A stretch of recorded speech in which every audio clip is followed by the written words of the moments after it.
welcome honorable members of Parliament, my colleague here, Chairperson of SCOPA, Honorable Shangwa, officials of Treasury, Parliament, officials of state-owned enterprises,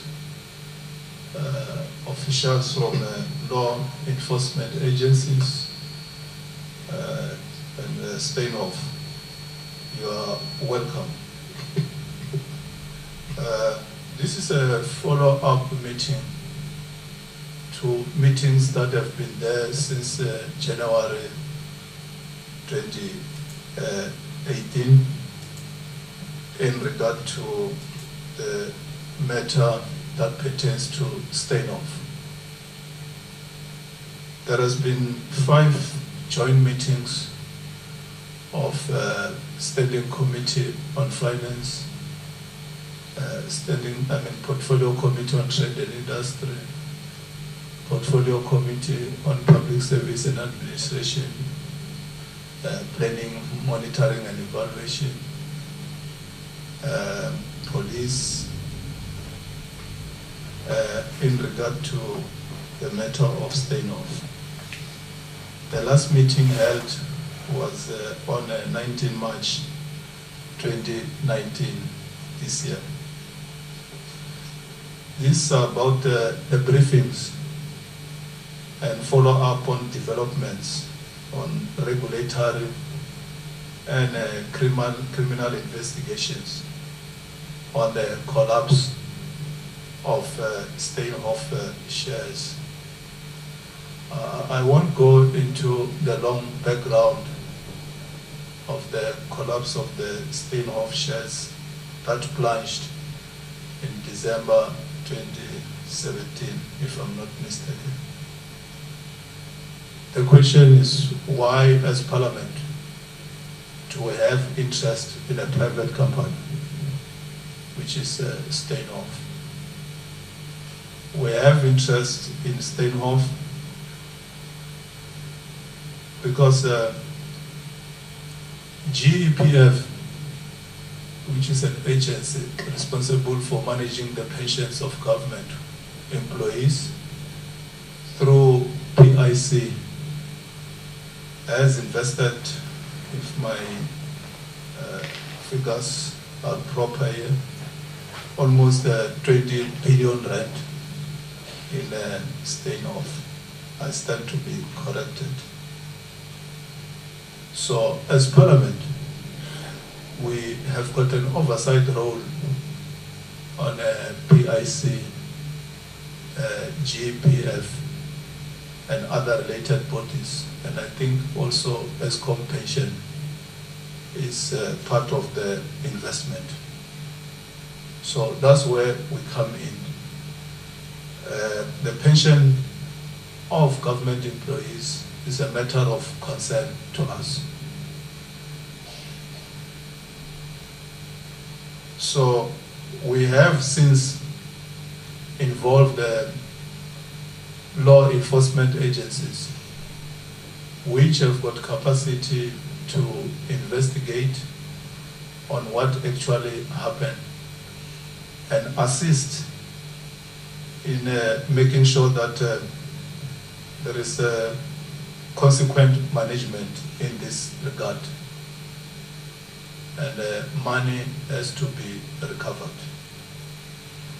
But what is quite disturbing is that up to so far, no culprit has been brought to book, unless if in today's meeting we get an update.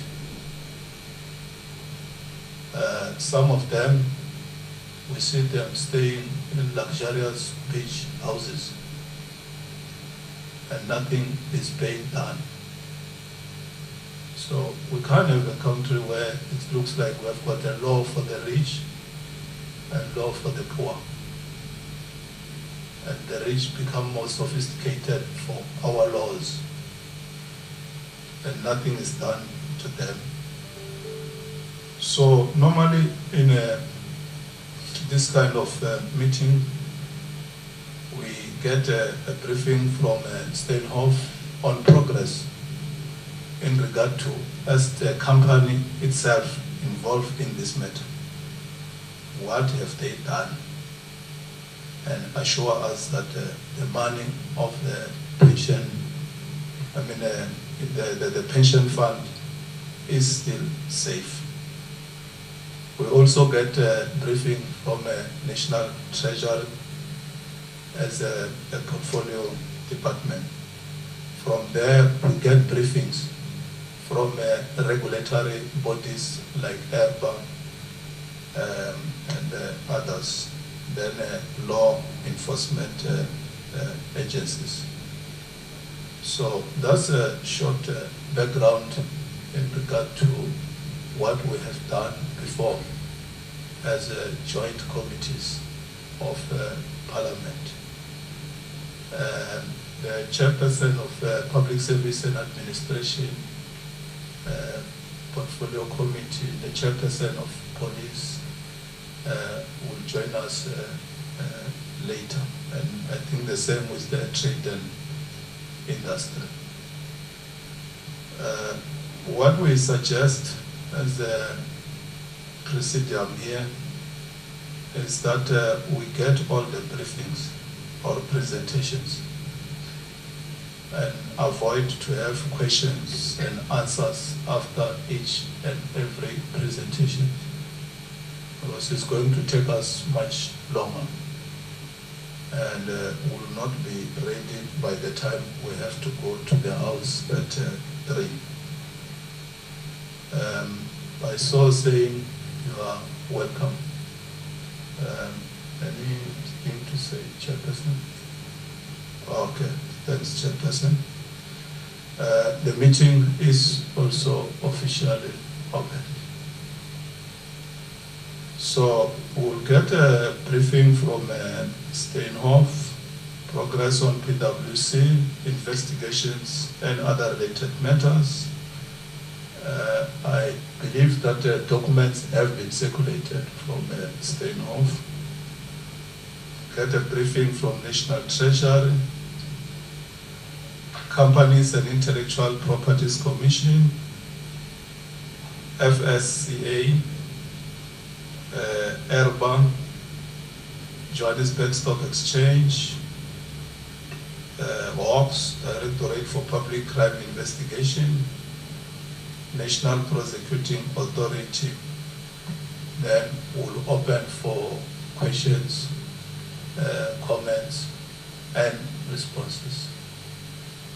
I'll request that those who are going to make briefing, presentations, should not take too long.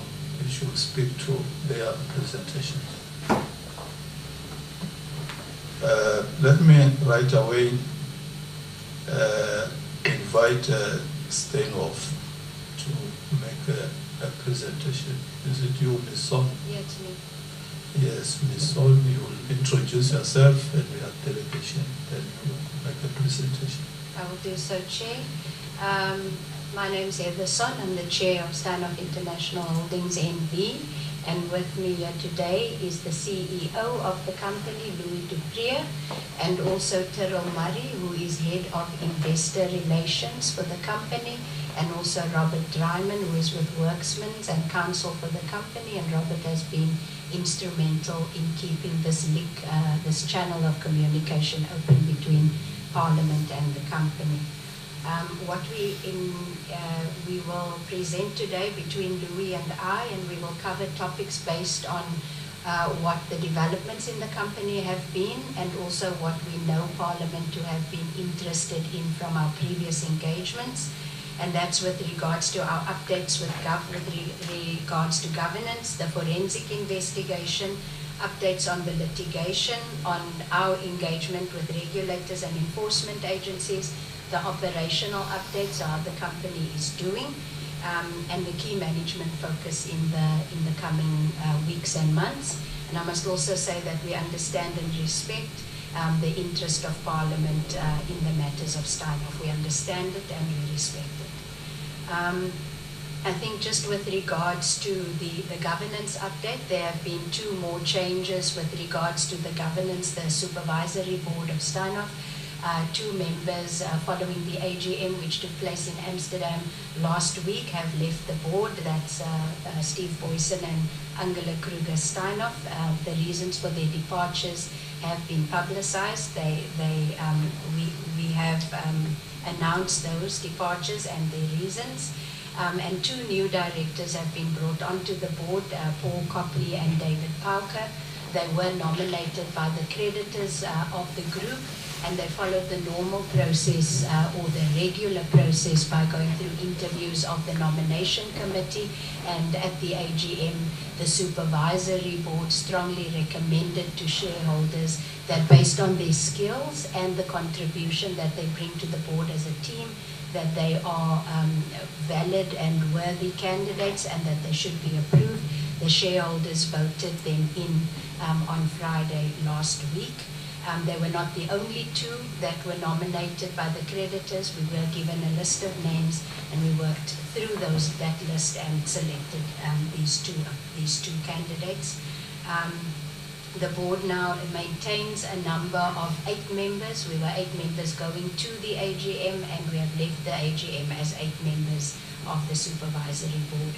I have mentioned before to this forum that the company has established a governance, social and ethics committee, and I think it's the importance there is that the company is governed by the Dutch Corporate Governance Code, and in South Africa the requirement is a social and ethics committee, in the Netherlands a governance and ethics committee, and it's part of the approach of the company to take the highest common denominator, or to try and find a solution that that satisfies both jurisdictions, and has therefore established a governance, social and ethics committee which is chaired by a governance expert in the Netherlands and a board member called Peter Wacky, but also populated by Alexandra Watson and Kanyisile Kweyama, both who have experience in the South African jurisdiction. Subcommittees, given these changes to the board, subcommittees will be reconstituted following the AGM, and we are currently busy doing that. So we are in the process of looking at each of the subcommittee, like audit, HR and REMCOM nominations and so on, to ensure that they are correctly staffed and populated. The management board, there have been 2 additional departures since March 2019, and the 2 remaining members of the management board are Louis Duprier and Theo de Klerk.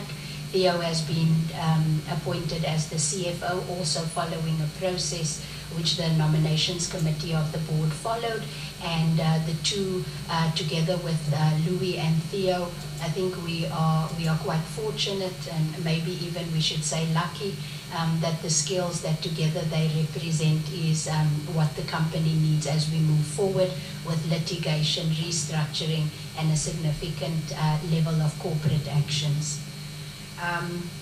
We've also appointed a Chief Risk and Compliance Officer who reports directly to the CEO, but also to the Audit and Risk Committee of the board, to ensure that there is oversight with regards to compliance and risk.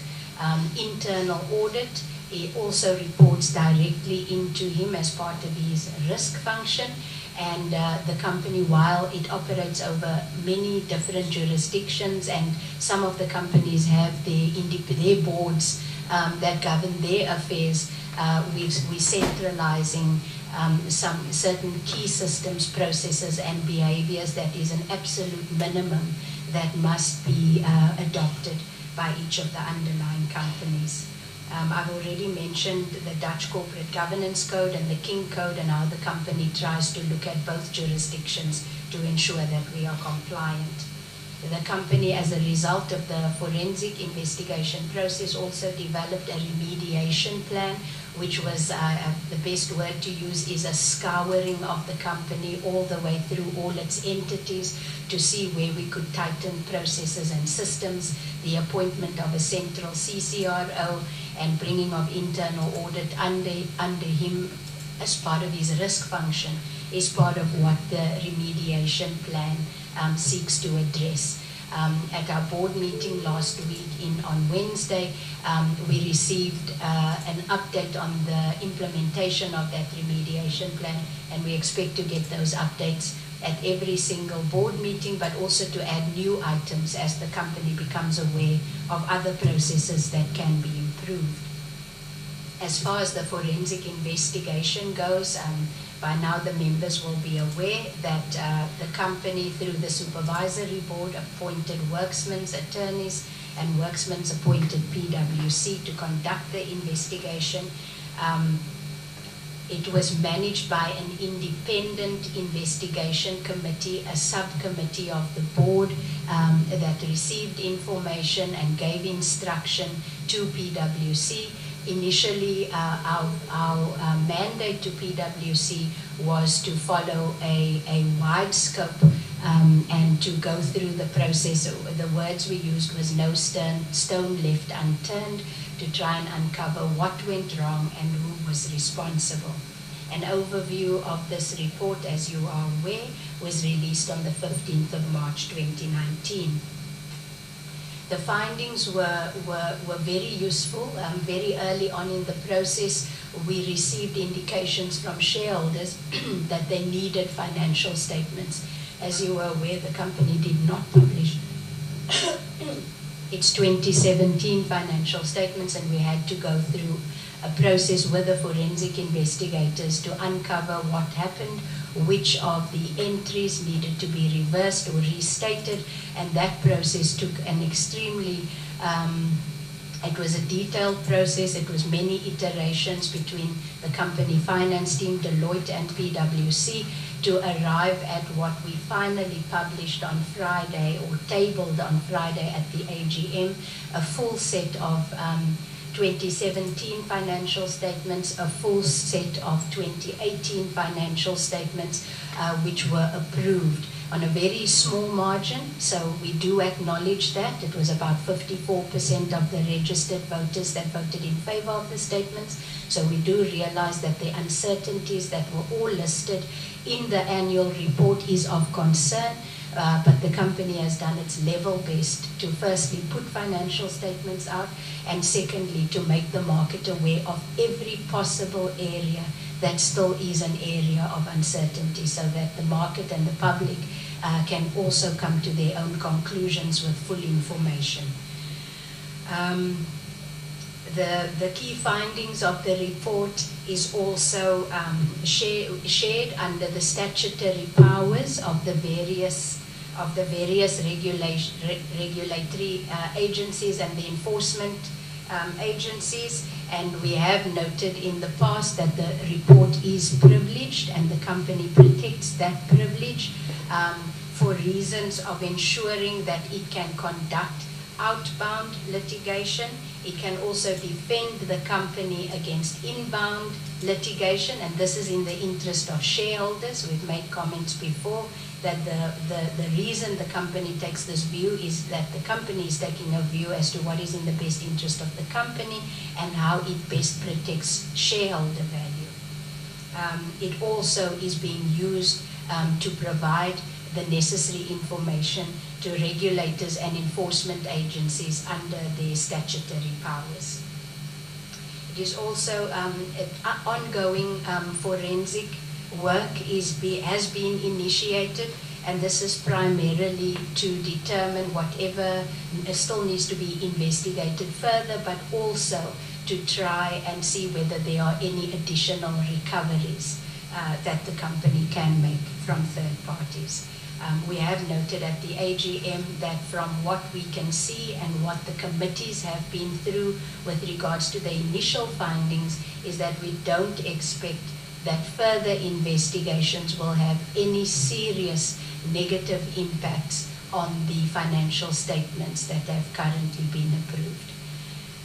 I'll now turn to Louis, who will take us through the rest of the presentation. Thank you, Chair. Good morning, everyone. Good to be here. I think just one or two comments at the beginning before we get into a bit more detail is that we thought in preparing the presentation for members today, we we would concentrate on the issues that we thought would assist. I do think it's important to realize, as Heather said, that there was just an AGM that was held in Amsterdam last Friday, where a detailed presentation was made to shareholders. It was publicly made available. It was webcasted, if that's the right word. There was over 500 people that had access to it. 2 weeks before that, we had an investor presentation on the 13th of April here in Cape Town. Again, was very well attended, and again published on a webcast, and over 700 people attended that webcast. So we hope, and that's been what we've set out as a company, to be as transparent as we can and give as much information as we can at the appropriate time within the restrictions that we operate. That is probably a good segue into the litigation. As we've dealt with this previously, the group is facing significant litigation. It faces shareholder class actions in Germany, in the Netherlands. There's about 6 or 7 class actions in the Netherlands that are faced by the group. And then there is in South Africa a class action that's been instituted against the old listed entity, as well as a number of vendor claims that have been instituted by people who have either sold their businesses, alternatively swapped shares that they had in other entities for Steinhoff shares over the years. There's also a pending application before the Amsterdam Commercial Chamber, the Enterprise Chamber, for certain investigatory relief. That matter is currently on hold, pending discussions between the parties. The litigation is managed by a committee which comprises of myself and then 3 supervisory board members, Mr. Wacky, Mr. Copley, and Mr. Parker. These are individuals that have been involved in litigation across the globe. Some of them have been involved in Lehman Brothers. Peter's been involved in Ahold, a very major restructuring in the Netherlands. So we feel as a company that we've got expertise that can assist the group on the litigation that it faces, both inbound but also outbound. We are presently exploring strategic litigation solutions. I've said so at the AGM, I said so at the investor presentation. There is a huge risk for this group as a result of the litigation that it currently faces, and we have to find a strategic solution for that. We are on the outbound side, and I know it's a matter that the co-chair raised up front, and we thought that we'll deal with that. We are evaluating and implementing recovery and other claims against various third parties. Members should please appreciate that from a company side, we can only pursue civil matters. That is what we as a company can do. And what have we done in this regard? We have joined various individuals to legal proceedings in South Africa, as well as in the Netherlands, where the company has been the recipient of legal proceedings.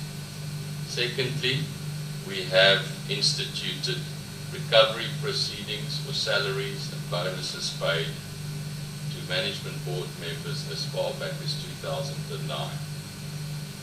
We have also recently instituted in Austria a claim against Stock Global, an entity that is linked to the Telgraph Group, for repayment of a loan account.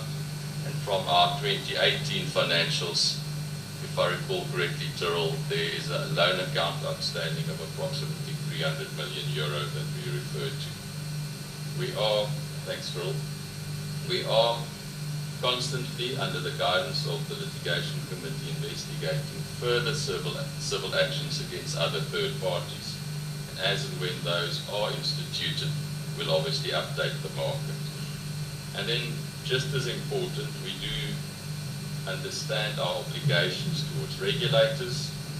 It might have been a slow start as we all found our feet, but I think from company side we are comfortable that the cooperation is at a high level.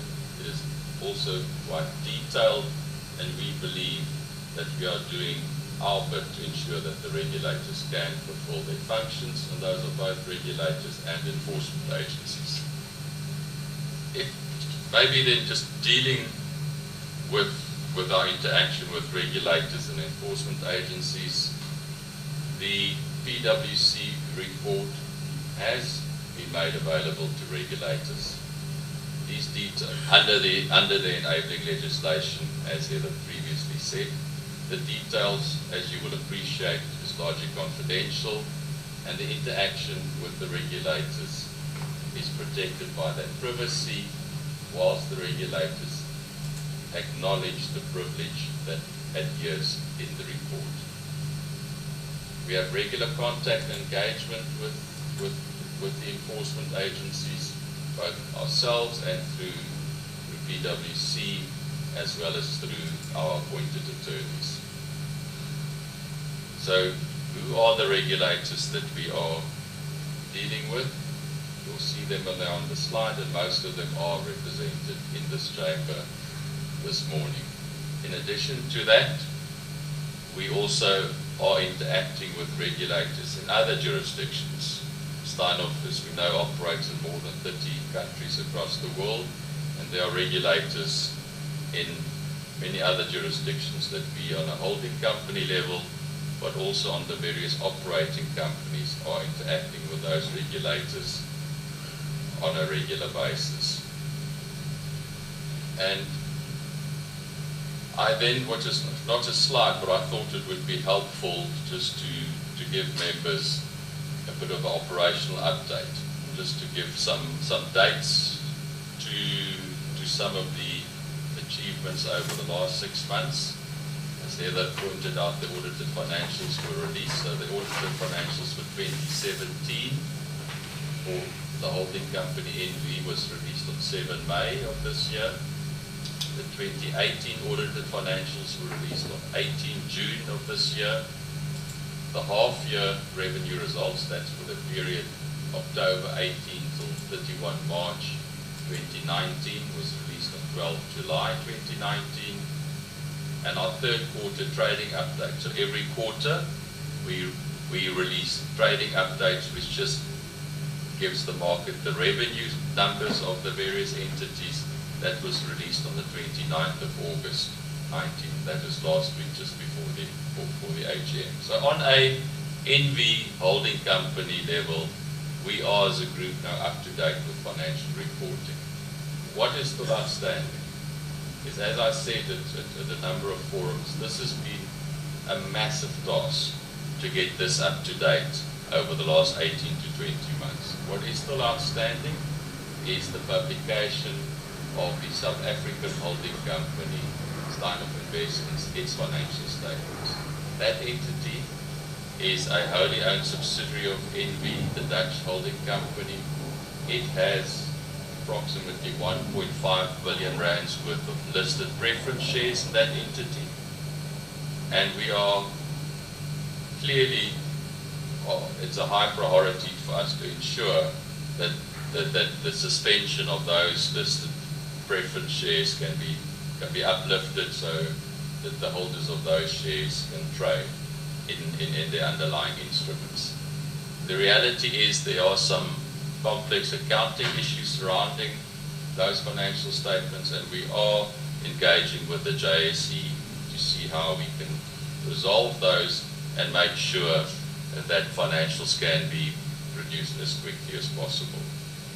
If I then quickly deal with the operational position, some of our business, as you would have seen from the documents that I referred to earlier, are performing well, and some of them are performing extremely well.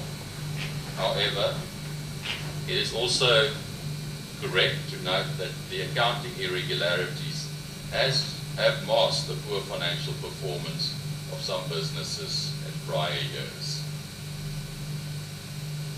What is positive is that the turnover of the group remains strong. The challenge is the profitability of the group.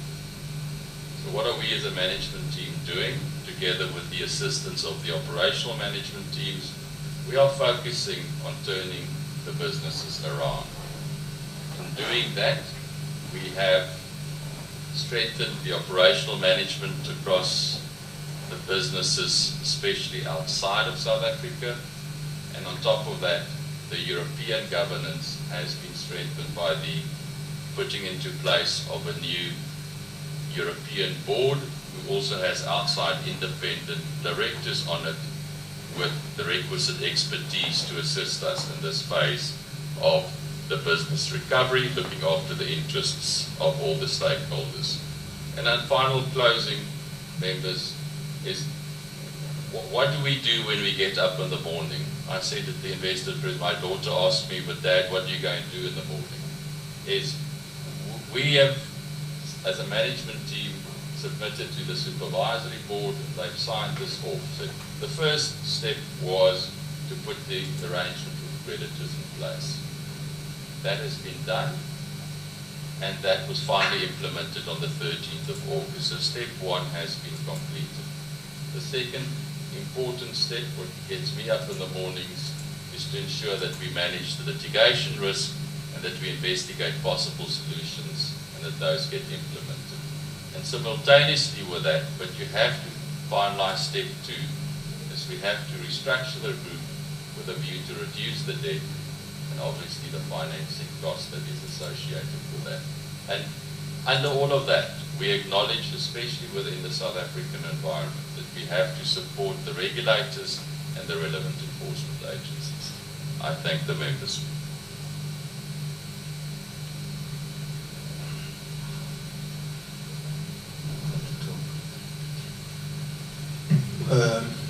Thank you, Steinhoff, for the presentation. National Treasurer, are you here? Well, Mr. Momeliat. Thank you, Chair. And I think, Chair, I'll save you a lot of time. I'll just be brief in my comments because you have got all the regulators here and obviously they can report. I think, Chair, just to start off, as Treasury, we also share the concern that either very little seems to be happening on the investigative front. I think that you've outlined just the many people, shareholders, pension funds, who have suffered as a result for whatever happened at Steinhoff, as we heard in December 2017.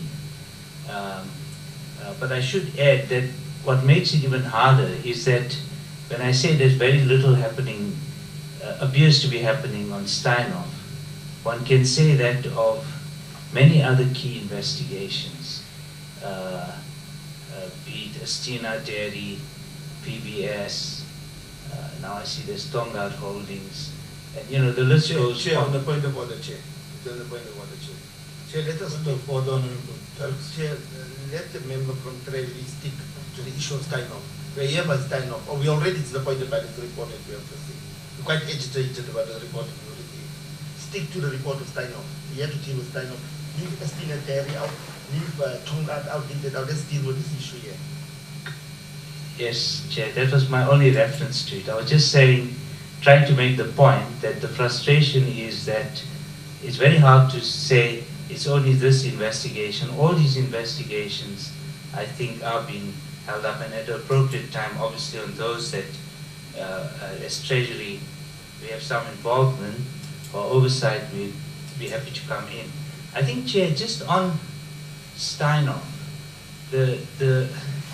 and there's a lot of complexities, and not that anyone should hide around these complexities. The issue is that our authorities here have jurisdiction, obviously where the crime has been committed in South Africa, but it also appears that the crime has been committed in other parts of the world, like possibly Germany and so on. And the Germans, I know, started this investigation around 2015, according to press reports.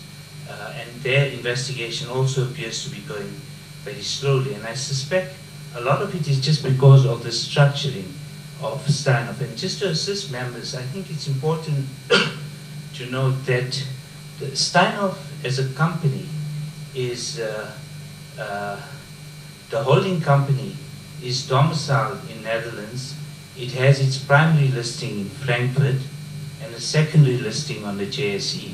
So you are seeing many jurisdictions across the world involved, and clearly I think one of the issues for us is that there are exchange of information requirements. For example, if you're dealing with money laundering, then there are provisions to deal with it. If you're dealing with tax issues, then the tax agencies also hopefully are getting the information from their counterparts in other countries so that they have a full view of the investigation. Chair, I think just on our side, and certainly I think as you pointed out, you've got the criminal investigation authorities, and it's good to see that they are here, so we will get an update from them. But in terms of the entities that report to the Minister of Finance, we've tried to make sure that almost all the entities are here. You've got IRBA, you've got FISCA. In other ways, there could be other agencies involved, but I think the two primary ones are present and will provide a report.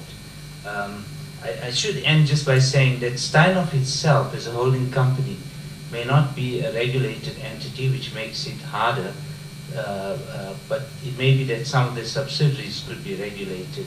But whether they're regulated in South Africa or not is one issue. And of course the last point, because they are listed, certainly I think the JSE can come in from that perspective. So I'll stop there, Chair. I don't think as a department we don't have much more oversight over this than through the regulatory entities. Thank you.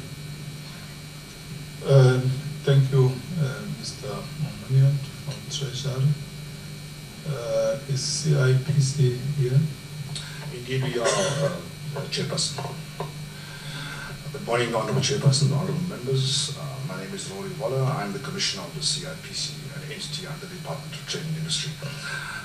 This morning, I will just give a historical context because at the meeting on the 19th of March, I think there was a full briefing given as to what has occurred thus far as our regulatory role is concerned. And I will just reiterate because of the new members in the House. I will stick to the matters that fall under our legislative and jurisdictional mandates, and those are namely under the Companies Act. So when the matter broke in 2017, the CIPC at that particular moment thereafter issued what is called a compliance notice on the 29th of January 2018. The compliance notice is an enforcement tool that we have which basically deals with collecting of non-compliance behavior, and therefore for us to try and manage that as a regulator. So I will reiterate exactly what the compliance notice said. It focused on 3 areas. The one was within 6 months to identify individuals that were involved in any form of falsification of any of the accounting records of Steinhoff or any other related parties. The other aspect of the compliance notice stated that within 6 months, the Board of Directors must institute criminal action by opening criminal cases. And the fact that we have the Hawks here today shows that indeed that has been done. And as per the meeting that was held on the 19th of March, there was aspects regarding that particular criminal cases. And the third aspect that we dealt with in terms of our compliance notice was the issue around the fact that the board must then issue and institute civil action. And as we heard from Steinhoff, and as we've seen in the reporting that we've seen in the media, certain civil actions have been taken accordingly. Some of the other aspects that we had in our compliance notice was that the monthly reporting had to be done to the CIPC on the progress as per the compliance notice, and that the matter must be reported on the Johannesburg Stock Exchange News Service, which is called SINS, and that indeed was done. Just to reiterate what the new board of Steinhoff has said is that we have been working closely with them on other matters as well, dealing with particularly with the area around social and ethics committee and the setting up of that, and to say that there has been cooperation on that front. and therefore these committees have been set up. We must note that albeit Steinhoff is an external company, there is no requirement in South African law for them to have one. They have, and as been stated by the chairperson, they are indeed following that as part of good governance. What can happen is that we as a regulator were satisfied that aspects of the compliance notice were adhered to, and we then issued what is called a compliance certificate, which basically said that all the matters that have been brought to your attention of non-compliance has been done, and therefore we as a regulator are satisfied. On the 11th of September 2018, we issued the compliance notice to Steinhoff, which Steinhoff has identified individuals that have been directly involved in the falsification of the records, and members who are present that are still here in this committee will know that there was a lot of discussion around the naming of those particular individuals at the last meeting that was held, and at that particular meeting the names were then given accordingly. The second aspect was that we do know that specific criminal cases has been opened against certain individuals, and that is ongoing, and we will receive reporting on that. And the last aspect was that civil action has been taken regarding those directors who caused harm, and therefore we've seen that also being undertaken. Now, as far as that is concerned, CIPC mandate up to this particular point in time regarding what we are allowed to investigate and enforce in terms of the companies that has been concluded, but the additional parts that we are waiting to hear from in order for us to take additional action. And the main action that we are allowed to take under the Companies Act is one of disqualification or delinquency of directors under Section 69 of the Companies Act, but that particular actions flow from the conclusion of other actions. So once that has been done, we will then make certain applications to court, as we've done in the past and as we're actually doing in the present, in terms of other matters that we're enforcing against, and therefore to seek delinquency regarding those particular directors for them not to act in companies going forward. One last matter before I close is that we're also working closely with the Department of Trade and Industry, my colleagues next to me, regarding issues around social and ethics being applicable to external companies. There is further debate and discussions which are ongoing. We are currently involved in looking at the amendment of the Companies Act and whether it should form part of it, but we certainly will look at the impact that has, and also to take further discussion on that going forward. That is my conclusion, Chairperson. Thank you, CIPC. Financial Sector Conduct Authority. Thank you, Chairperson, and good morning, members of the committee. I'm Alex Pasca. I head up the Market Abuse Department at the Investigations and Enforcement Division at the FSCA. We have registered various investigations into possible offences into the market abuse space, and I'll take you through those offences and where we are with those investigations. We have finalised various investigations into insider trading. It's a Section 78 offence under the Financial Markets Act. We investigated various trading accounts that had traded prior to the 6 December 2017 SENS announcement made by Steinhoff. We had completed and finalised those investigations, and a decision was taken by the FSCA to close those matters. I just want to allude to the fact that these investigations did not, none of these investigated persons were actually belong to the Steinhoff directors or related parties. We do have an ongoing investigation into insider trading. This investigation does focus on several sections of the insider trading offence. We are investigating a possible insider who had disclosed certain inside information to other persons and encouraged these other persons to trade, whereby they possibly sold shares based on the inside information. We are close to finalising that investigation and will be presenting that to the FSCA for a decision, and this should happen October 2019. Okay.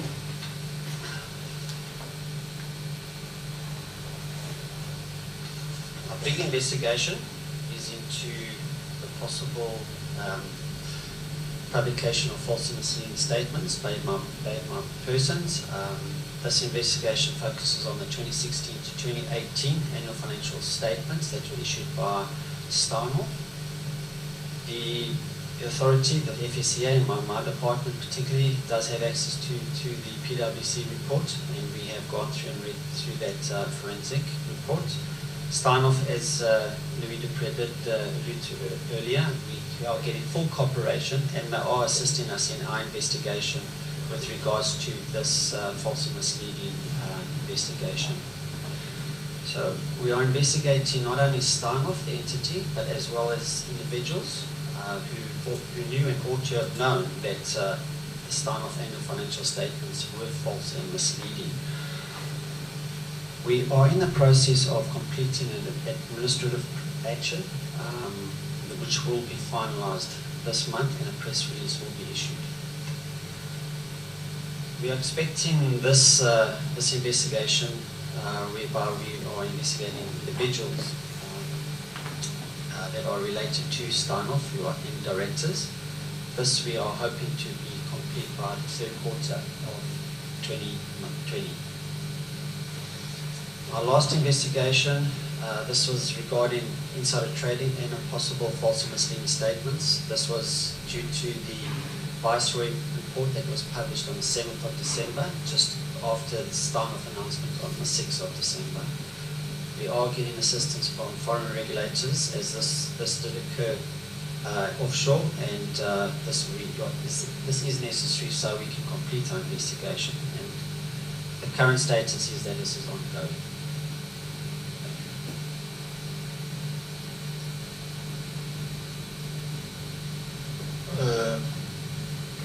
Thank you.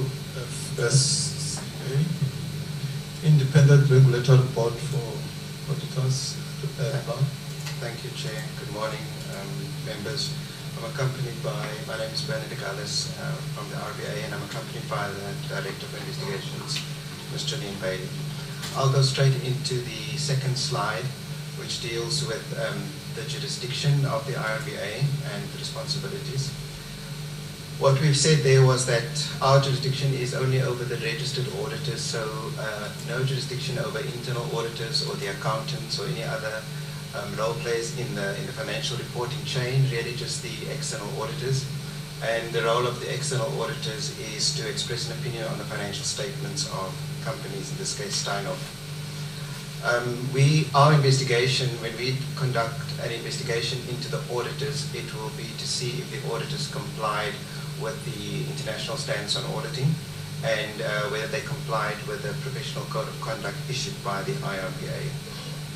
We can then skip the next two slides, which really just explains our responsibilities and our investigations process, and go straight to the status of the Steinhoff investigation, and to explain the scope of what we are involved in. So our investigation is into Steinhoff International Holdings Limited, which is now Steinhoff International Holdings Pty Limited. And we can only focus on the South African auditors. So now it's important that up to the end of 2015, that the South African auditors were responsible for the consolidated financial statements. And that is what we can look at. After 30 June, the consolidation moved to the Netherlands, where the company was listed on the Frankfurt Stock Exchange, and therefore we have no jurisdiction over the auditors of the consolidated financial statements after 30 June 2015. Our investigation, what we will be doing and what we're looking at, of course, is a broad and complex investigation, but we need to also understand the alleged accounting irregularities perpetrated by management. We have to understand the split of the transactions jurisdictionally, and we also have to look at the restatements, which will help us to better understand the financial statements that we're looking into for 2017 and 2018, which is not the consolidated financial statements, but for the income Steinhoff investments, of which we still have South African auditors. We also have to see whether then there are any matters that the auditors should have picked up in their investigation, in their audit, on the accounting irregularities. Since we started, we have extended the scope of our investigation to 2009 because we realized that some of the irregularities go back as far as 2009, and therefore our scope has extended to cover the period 2009 to 2016. And following the PwC forensic report, we had been given access to that report on the 8th of August 2019. We spent 2 weeks there, and we will continue to look through the files to which we have been given access, but of course that is subject to a confidentiality agreement. And we continue to look at the PwC report because the information there might be very useful for us in performing our investigation on the 2017 and 2018 financial statements. So at this stage, Chair, we're waiting for the 2017 and 2018 financial statements of Steinhoff Investments, because that is the jurisdiction that we have over the auditors of that company, which is the South African company. Thank you. Thank you, Mr. Garas. I'm told that a representative of Johannesburg Stock Exchange will be here at 11:30. So we'll skip that presentation and come to the box, Directorate for Priority Crime Investigation. Thank you, Chair. Good morning to the chairpersons and to the committee members. I am Lieutenant General Yurisa Matakata. I'm the Deputy National Head of the Directorate. I have an understanding that Lieutenant General Libya made an apology to the chairperson. With me is, to my right is Major General Kana, who is the head of serious commercial crime investigation. Behind him we have Brigadier Makinyane, who is responsible for serious economic offences unit. We also have Brigadier Mlauzi, sorry, who is the spokesperson for the Directorate. Chairperson, I will request that General Kana will take the committee through the presentation. Thank you. Good morning, Honorable Chairperson and other members of the committee. The introduction is, you can go to the second slide. Comprised Standing Committee on, let me just say, the Joint Committee on the Investigation and status thereof into the Steinhoff investigations. Now the statement, the presentation firstly is a joint presentation together with the NPA, who unfortunately are not here yet. I was informed that the flight may have landed or be on their way now to this meeting. It must be stated out of hand that the nature and the sensitivity of the investigation thus far necessitates that information provided in the presentation will be limited in order to avoid the investigation from being compromised. And when I say that with the deepest respect, Honorable Chairperson and members, not in compromise from your side, but because it's a live broadcast. So people who should not have access to certain information will therefore inadvertently get that access to it. Now, first, just to appraise the committee, to say the team comprises of the TPCI members, and we work in conjunction with the National Prosecuting Team when we do our case planning. There are 3 advocates who are based in the Specialized Commercial Crimes Court who are involved in guiding the investigations. So we meet and we discuss the merits of the case, and they determine which way the investigations ought to go. And we draw up a case plan from there and deal with the investigation.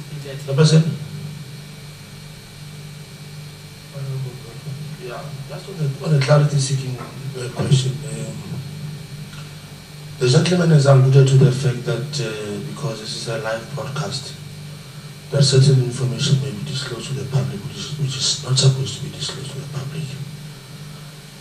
Can I propose that that information be withheld from the public, because we also do not want to carry the blame, the burden of responsibility that we as Parliament compromise the investigations. Thank you. Yeah, I think you are emphasizing what he has already alluded to. And that has been the nature of our engagement with them. We don't want him to mention that we're chasing this and this criminal and we're about to catch him at the airport with a bag of money. Or we have tapped or intercepted his phone. There are certain things which, as you said, is not for public consumption. But he can share with us the thrust of what they're doing. What we want is to get the 20 billion rand back to PIC. This whole range of other issues must lead us there. Yes. Thanks, Honorable Morolo, for emphasizing that. Thank you, Chair. Honorable Member. Now, when we get to the approach, honorable members, we deal with this in a multidisciplinary approach. There are various stakeholders involved, like the FSCA. Now, the role of the FSCA just needs to be explained. The FSCA has their own mandate in terms of legislation. They investigate, like they indicated in their presentation, but their report does not come directly to us. They, in terms of legislation in the mandate, they report to the NPA, who in turn report whatever comes from there to us as the police, DPCI. Then we have the AFU within the NPA, the FIC, Financial Intelligence Center, the SA Reserve Bank, the Johannesburg Securities Exchange, the CIPC, Mr. Waller's office, and URBA, who has now been just given their presentation. Now, the company Steinhoff International Holdings, NV, is a company listed, and I don't think, Chair, for the sake of time, I won't go through all those details which have already been explained by Steinhoff themselves. To date, 4 complaints by dockets have been received, registered, and is undertaken by Serious Economic Offences, who reports to me. And there is one Section 34 report, which we have been dealing with in terms as an inquiry. Now, I've done this for the previous committee to explain the difference between an inquiry and a case docket. It is just that the only difference is we cannot ask for Section 205 or warrant of arrest in terms of an inquiry. That's the only difference, but for all other purposes, it is still a valid police investigation mechanism and tool to investigate upon. Now, we will convert the inquiry into a proper case docket, but we are still waiting on a formal statement on this in this regard from Steinhoff. I would love to believe that they are busy compiling it, because the previous person who posted the statement has now been replaced as per our last engagements with Steinhoff. The allegations in all of these cases, the 4 doctors that have been registered, honorable members, is Stellenbosch cases, 2 cases registered at Stellenbosch, 1 and 2 at the Sandton police stations. Now, all of these complainants have stated in the complaints that these are cases of whose information came to their notice from media reports or whatever, that because of the fall of the share price, which is linked with these alleged accounting irregularities. So they all went and opened cases in that regard. Now, if we look at the report from FSCA and the allegations they are investigating, those investigations actually forms the gist of the complaints in those dockets. Now, the public outcry started when these allegations became known during December 2017. The values of the share price dropped significantly, and which resulted in investors being prejudiced by the loss in share value. Now, the cases which we are investigating they're the 2 Stellenbosch matters, the 2 Sandton matters, as well as the inquiry, which I already indicated would be converted once we have received that statement. Now, the reason why we're waiting for the statement is that the report which have been now become known from PwC and which have been communicated to various stakeholders.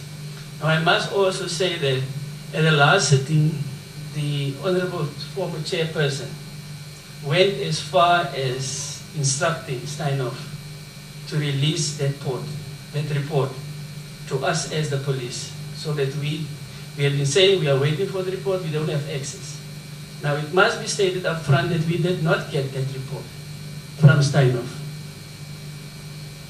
We have engaged up to here, I raised it with them, and I must say that we are not fighting with Steinhoff, but we are in dispute. There is a difference in belief between our officers as the police pertaining to the statement, because Steinhoff as the Mason have now indicated they regard the report having professional privilege over that report. Now professional privilege is for the company, looking at their means. On the other hand, we as the police are required to look at the interests of the greater public. When we investigate, we have to look at the interests of all those investors. Now here you have competing interests. Steinhoff interest against the public interest. They regard the report as professional privilege to which we cannot have.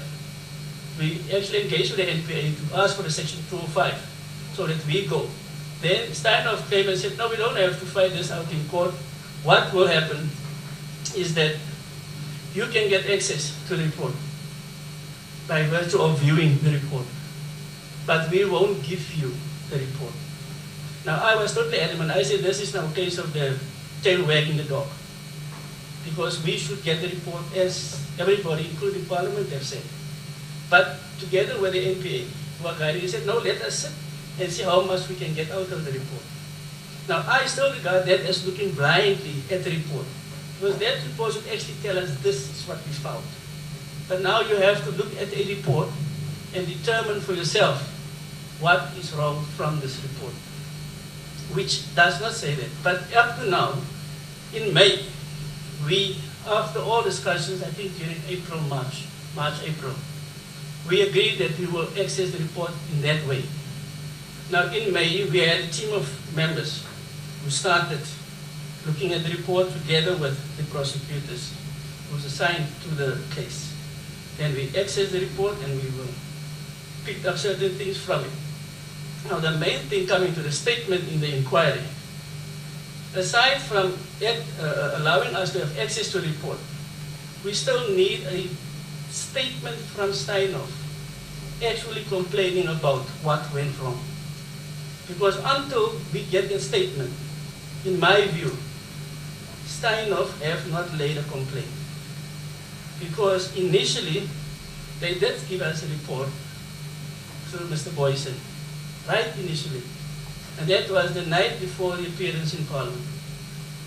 And I said, but this, at the time, I still said my exact was, this is malicious compliance.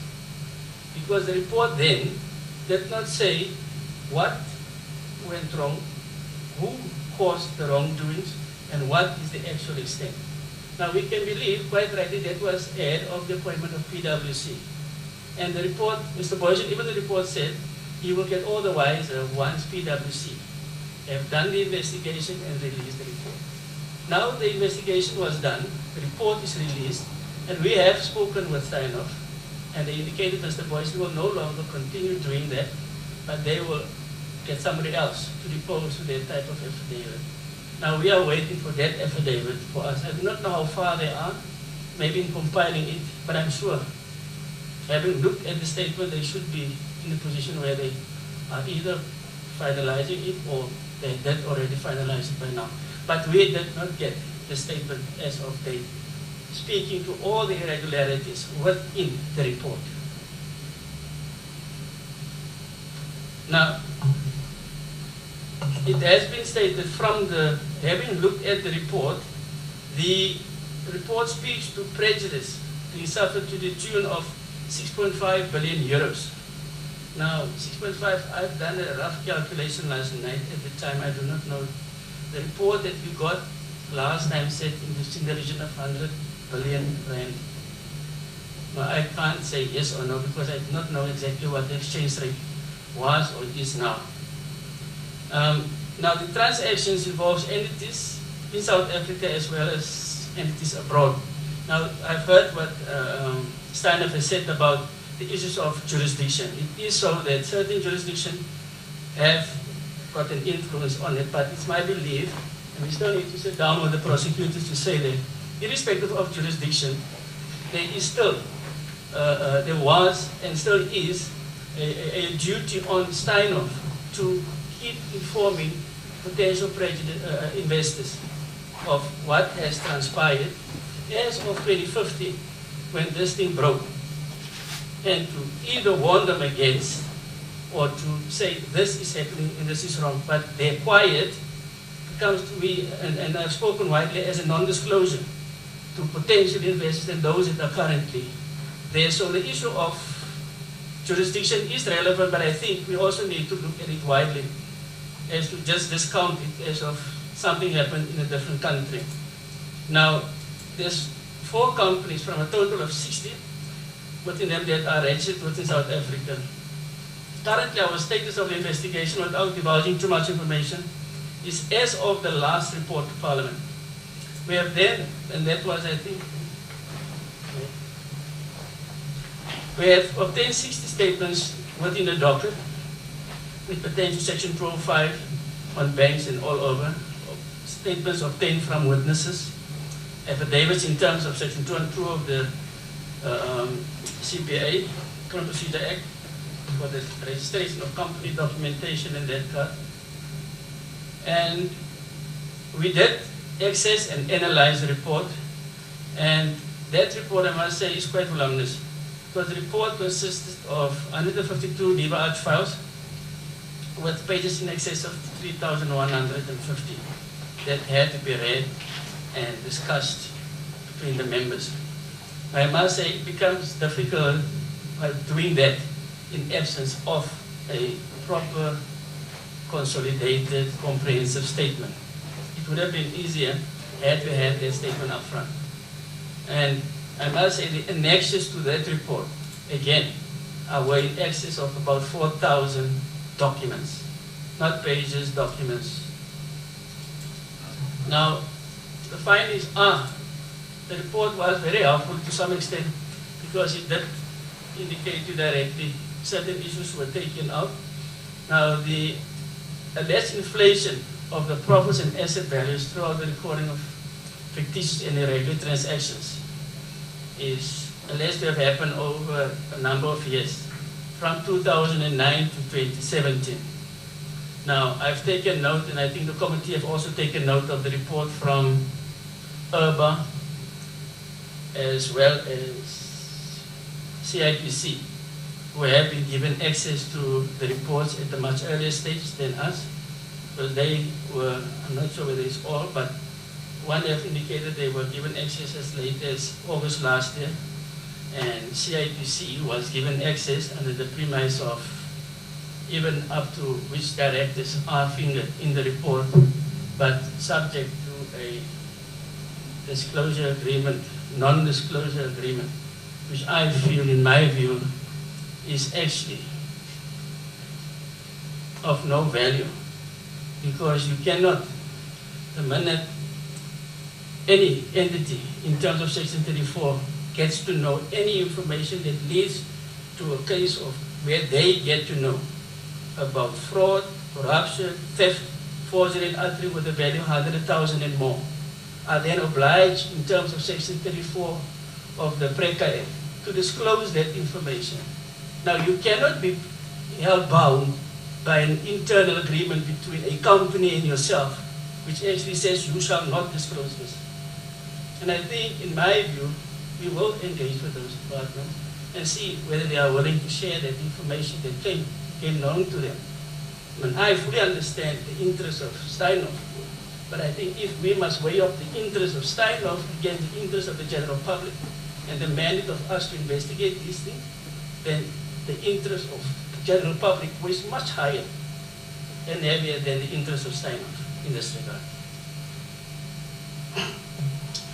I think there's a lot to be said, Honorable Chairperson, but from an investigation perspective, our investigation is still ongoing because we still wait for that. I think once we get the statement from Steinhoff pertaining to what the actual report is all about, it will assist us much greater in dealing with some of these investigations at a much quicker note, because there are still investigations that needs to be done. The team has to engage with other external and internal role players. And I must emphasize, Honorable Committee and Chairperson, the report from FSCA cannot be undermined, because their report will tell us exactly what, in terms of this market abuse. It says that the publication of false statements of Section 81 of the FMA, Financial Markets Act. That exactly. Now you can say this Section 184, whatever happened under this section, is equating to fraud. Because if you publish misleading information, you intend to mislead other persons reading them. You intend to mislead investors, because investors think this company share value is at this price, whereas it's actually at this price here. Now, whoever is responsible for that misleading information should be brought to book. And until they have finalized, and I hope it does that much quicker, it will assist us, because even what we get from this report from PwC will tie in for that type of investigation. And we will be relying very heavily on that type of report from the NPA, to whom the FSCA will give that report.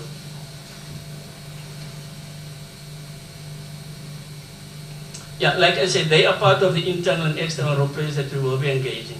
Then furthermore, there's in excess of 30 statements of potential witnesses we have already identified at this stage that will have to be obtained, as well as mutual legal assistance that we are still waiting on, which is a more tedious process to get finalized, but it has been started already, and we are waiting for feedback in that regard. And I think that brings us to conclusion of our report. Honorable Chairperson and Committee. Thank you. Thanks, General and Lieutenant General, for the presentation. Is NPA here?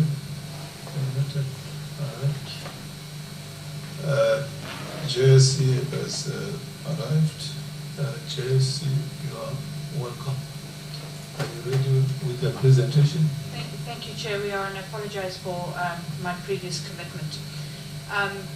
But I appreciate the opportunity to update the various committees as to the status of our engagements in relation to Steinhoff. I have taken the liberty, Chair, to just briefly, because I do know that there are new members of this committee, just to briefly recap the scope of our authority from a regulatory perspective over listed companies. And what you see here is what we call the JSE value chain, and you can see that we list, we trade, we clear, and we settle and sell the data in relation to companies trading on the JSE. But most importantly here, we are the frontline regulator of listings and of trading activity, and that therefore leads to our engagement in relation to the Steinhoff issues. As you will have already heard, the Financial Sector Conduct Authority, previously known as the FSB, has the statutory power to investigate insider trading, false statements, market manipulation by anybody, and to institute civil and criminal proceedings. The JSE, as the frontline regulator, is responsible for making sure that we surveil the market activity, which we do electronically. We do initial investigations, and we then pass that information on to FSCA, and you will have heard from FSCA how the activity that they have already taken, the action they have already taken in this regard. In relation, though, to the issuers, so that's the listed companies themselves, we set the listings requirements that they must meet in order to be listed. These are slightly different for the main board if you are primarily listed, and if you are inward listed, and as you know that when you have a secondary listing there are slightly different requirements that we set, and that has led to one of the Steinhoff anomalies that have been well ventilated in this committee. We then monitor listed companies' adherence, we identify any false statements, and we report those potential false statements to the FSB. So then or to FSCA. Then looking at the actual regulatory action taken to date in relation to Steinhoff International, we will know that Steinhoff International is listed in Germany. It is inward listed into the JSE. It has therefore a secondary listing, and we have not suspended Steinhoff International because of that. There are cases, concerns in relation to insider trading and misleading reporting, which have been referred to FSCA and which they have updated you on. Steinhoff Investment Holdings is a company that has preference shares listed. That's the company on the left at the top underneath Steinhoff International. It has preference shares that are still suspended, and there is an ongoing conversation with Steinhoff about the possibility of lifting that suspension and what we might require in that regard, because it is in all of our interests to in fact have all companies trading and not in a suspended state. During the course of last year, we did issue a public censure and a fine in relation to that company for failing to disclose certain rating agency actions timeously. If you go down the Steinhoff organogram, then Steinhoff African Retail, now known as Pepcore Holdings, paid a 5 million rand fine, and there was a public censure in relation to that company, and that was for failing to disclose adequately a number of contingent liabilities, etc., in its pre-listing statement. That fine and everything has and censure has already been made public. The program for the medium-term debt notes was deregistered early last year. So there is the specific issue in relation to Steinhoff Investment Holdings, the potential of unsuspending that we are still we are engaging the company on, and we will await the position in relation to the German regulators before determining whether there's anything further that we can do in relation to this particular company. I do want to indicate that we too have had engagements with PwC and Worksmans regarding the report into Steinhoff. The previous speaker has indicated the level of access that we have been given. We do feel we've had sufficient. We do not have access to the report itself, given the confidentiality or the privileged nature of that report, though we have had extensive engagements with Worksmans and PwC. They have answered every question we need. We have no outstanding concerns in relation to the information that we have. That we have been given. There are remaining questions that still need to be answered, but we fully expect that the answers that we will get will be sufficient.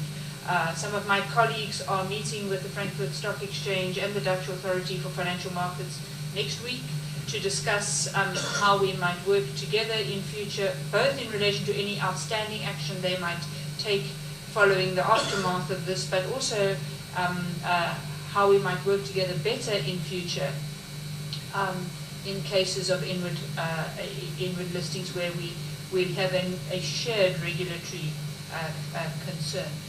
Chair, we indicated, or I should say chairs, we indicated at the last time that we spoke that one of the major things we did was issue a consultation paper suggesting ways to strengthen our regulatory approach following our learnings from this episode and some of the other listing concerns last year.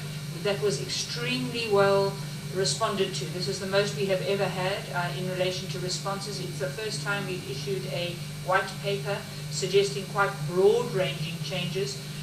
Those changes deal with everything from subscribed capital to public shareholder spread. I think the most interesting number for the purposes of this committee, though, are an expanded requirement for the disclosure by directors of dealings.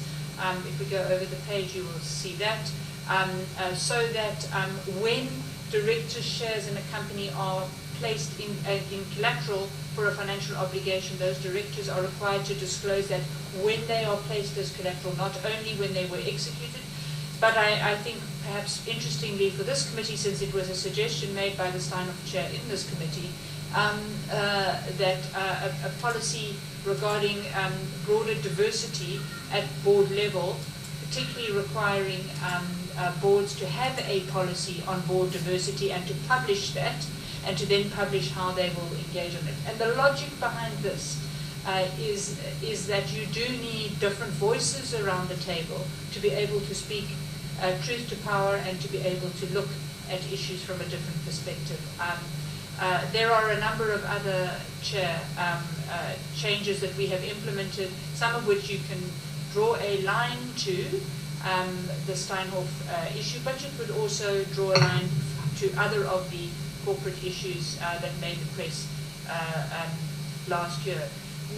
Moving then briefly to the question of secondary listings, as I indicated in my opening comment, we have different requirements for the main board if your initial listing is on the JSE than the requirements we have for secondary listings.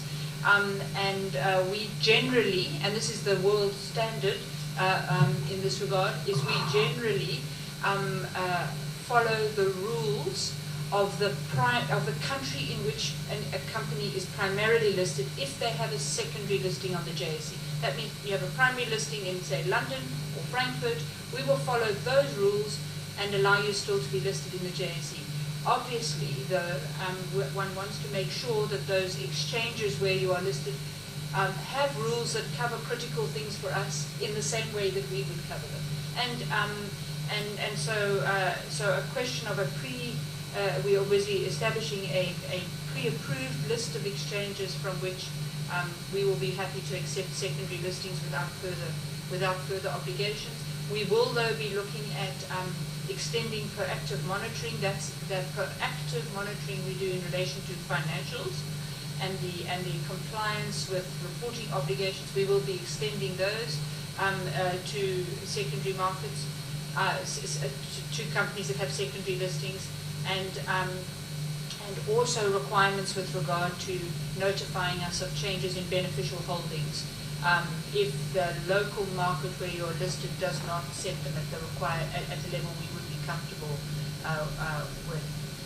Chair, these proposed changes are currently have been released in the formal regulatory process, because we have a formal regulatory process. They have been released in a formal regulatory process. We received 3 comments in the regulatory process, and we expect these listings requirements to come into effect towards the end of October this year, which is probably some of the fastest time that listings requirements have ever been brought into debate, which would indicate how seriously we take this particular moment. And Chair, I'll just end by again reflecting on the fact that we can set rules and monitor as far as possible the requirement, the compliance with those rules by our listed companies or by our trading firms. But I do strongly feel that we have to recognize that there are roles for what we call guardians of governance, boards of directors, auditors, sponsors, lawyers, analysts, large pension fund trustees, large investors, to ask the difficult questions. We, as a regulator, incline to disclosure, putting the information out there to make sure that those that are interested can use that disclosure to ask the penetrating questions. We think that there is a strong role for the board for guardians of governance. We are starting to see some of those conversations at board level. But I would say that we were disappointed with the lack of leaning into this particular space in the commentary on our white paper, and I look forward to watching how that evolves in the coming years. If I had one last comment, Chair, it would be that we can also make as many rules as we like, but unless we can get enforceability, we will not change the dial sufficiently. I think we should really be careful about suggesting that there are more rules are important. I think properly capacitating our enforcement agencies and helping them speed up both investigation and execution of accountability, I think would make the most difference there. Thank you, Chair. Thanks, Ms. Newton-King from JSA for the presentation. It looks like MPA is not yet here. So now we'll open for questions, comments, and responses. What I'll do, I will note those who will want to speak. You will have to introduce yourselves, because I can't take it for granted that all of us know one another here, because we've never had a meeting like this before. I will start from Honorable. Let me note speakers in the order. Dr. George, Honorable Simeon,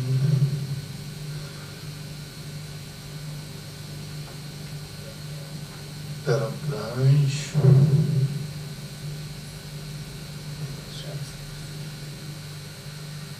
Belize, Akbar Darks, Liz,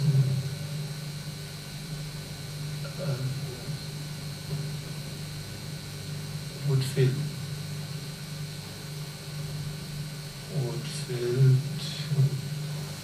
Morolong, Abrams, Tatish, and Kosip Butelezi,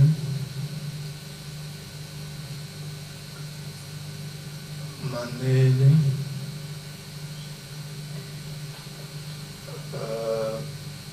Khatebe with an H. Eshwam, Langa Tumbel. And when Eshwam, I'm bored. Honorable Eshwam, are we done? MPA is arriving. Where's MPA? Let's take MPA before we take questions and comments. You are welcome, MPA. The other bodies have already presented. We're about to take questions and comments. So before we go to questions and comments, then we welcome you and you right away make a presentation. And first introduce yourself and your delegation.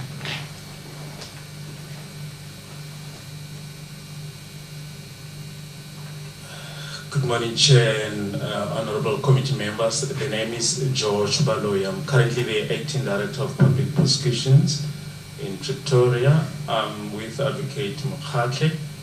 He's the head of the Special Commercial Crime Unit. Chair, I'm told that our colleagues from DPCI have already presented. This was a joint presentation that we prepared together, so we abide by the presentation. Okay, Mr. George Baloy and Advocate Mokhatle. Let's start with questions and comments. Honorable George. Thank you very much, Chairperson. Thanks for the presentations. I have not been involved in this matter from the outset, so I might have missed something. But what does seem clear is that there was a corporate governance failure of spectacular proportions and criminal activity, and nobody has been held effectively to account. This has directly impacted on the government employees pension fund and all other pension funds that invested in Steinhoff. What I want to know from Steinhoff is, what do you, Steinhoff, have to say to the pension fund members and pensioners who have paid for your corporate governance failure and criminal activities? And then just a general question, is who is going to go to jail for this? To the National Treasury, not much seems to have happened on your side, and I do understand the legal and jurisdictional complications. Have you given thought to what problems you've encountered in this case and how we can better regulate if this happens again? And we can't let criminal activities who steal, we can't let corporate criminals who steal the people's money go unpunished. So I hope you're working relentlessly on that. For the CIPC, in your report you mentioned, I need to find the piece back quickly. I can't find it, so I won't mention it.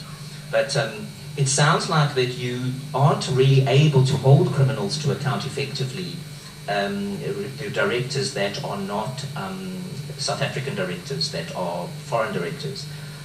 Are you saying that the law needs to be changed so that we can actually bring these criminal foreign directors under our jurisdiction? Or what needs to happen there? Then the FSCA, you say that the investigation is ongoing. It doesn't actually sound very promising. Surely it is possible to set up a timeline of things that need to happen and then pursue them relentlessly. There seems to be a lack of urgency here. To Urba, the audit profession most certainly hasn't smothered itself in glory in this case, and it isn't the first time. Fidentia comes to mind. What sanctions can you apply to auditors who failed dismally to do the job that they are paid very generously to do? To the JSE, you mentioned the guardians of governance. Are you saying we need to beef up the applicable laws and regulations, or are you saying that they are in place, but that these so-called guardians failed to do what they should have done? And then finally, to the Hawks, I am stunned that Steinhoff is putting its own interests ahead of the public by making access to information difficult or impossible. How can you get access to the information you need? Are there any criminal charges or civil procedures that you could bring against the obstructors? If there are any, I would strongly recommend that you pursue them. And then to Steinhoff, why are you obfuscating here? After all you've already done, surely you need to cooperate fully with the authorities. Thank you, Chairperson. Thanks, Honorable George. Honorable Sylvia. Well, thank you very much, Honorable Chairs, Honorable members, and the various representatives from various companies. Thank you very much for the reports which have been tabled to us. But I'm stunned by the fact that the Hawks are presenting a case which is creating some frustration to reach its own conclusion in terms of the path of investigative progress, and directed specifically to Steinhoff. Steinhoff themselves have indicated that what they are somewhat safeguarding is the litigation risk. What they cite is that risk comes from as a class action, which is a risk model, which is in their own radar screen. Would that be the factor into allowing Hawks full access into your own information, which would be very critical for them to pursue what we think is a critical step to finalize the entire process in terms of criminality. And the second area, which is as well is disappointing for me, is that Treasury seem not to feel that they have a role in this whole situation, and I think they must begin to sort their strength into the matter, because in the majority of instances the room is full of its own entities which are somewhat governed by the statutes which are in their own hands. So I think to begin to create a sense of urgency into these matters there ought to be some kind of elaborate cooperative machine which is going to ensure that those who want to work are able to do that kind of work. But thanks to the very promising line from the Hawks, in as far as their eagerness to make things happen, in as far as this whole saga is concerned. Thank you very much, Chair. Thanks, Honorable Somia. Honorable Blanche. Chairperson, thank you for the opportunity. Let me start by, thanking the people that did the presentations. That was quite insightful. Chairperson, I want to, just also latch on to where my colleagues left it. Apparently, the urgency in this whole issue is lacking. What I'm observing here is a very laissez-faire approach. And, I want to start with, the NPA. They arrived here almost 2 hours after we started. I just hope that this is not the way that they approach their normal daily activities. I'm just asking. I'm just raising the concern about that. Chairperson, I was encouraged by the presentation that was done by the Hawks. Generals, I think you are on track. I just think, General, you are too patient. Getting to Steinhoff, one must remember that defeating the ends of justice is a criminal act in itself. And maybe that is something that the Hawks must pursue. We need to get some urgency here. Thank you, Chairperson. I'll stop at that for now. Thank you. Thanks, Honorable Blanche. Honorable Dennis.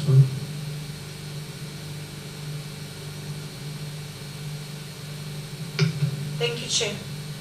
Chair, for a minute when my son started her presentation, I thought I'm in some board meeting of Steinhoff where we are getting a report on how the AGM went. Because all we're being told is who's been replaced, who has been put onto the board, who's new, and what happened at the AGM, instead of getting a report on itself. I think there's a bit of arrogance in that as well, because we would have expected a full brief report. My son's report was very, very short and making us feel as if we are some investors in Steinhoff and getting a report of what happened at the AGM. I also want to ask a question on what is the role of Treasury in all this, because it's very dumb. If Steinhoff is not a regulated entity, what is the role of Treasury exactly in this whole matter? And CIPC says that they were given a certificate of compliance, but then there are all these other rules and regulations that regulate how this company functions within South Africa. So there is a lot of not clarity there. Financial sector, the 3 cases that were closed by the FCA, you are saying that they were not related and had nothing to do with Steinhoff. What were those 3 cases that were closed? Because you are not telling us. You are just saying 3 cases were closed, and then you further then elaborate that those 3 cases had no relation or nothing to do with Steinhoff. What were those 3 cases that were closed by the FSCA that had nothing to do with Steinhoff? So what were you investigating there? I think I've got many questions, Chair, but I'll stop there. Thank you. Thanks, Honorable Dennis. Honorable Dallas. Yeah, thank you, Chairperson. Chairperson, as I stated earlier on, that I'm extremely disappointed in the report that Steinhoff presented here today. If we listen to that report that presented here, as Bernice said, well, Honorable Bernice said that they raised, they deal with issues about AGMs. they speak about their operations, they speak about compliance, and it is very, very clear. The general, the Hawks confirmed my suspicion. It's very, very clear that the whole report of Steinhoff is about themselves, their image, their reputation.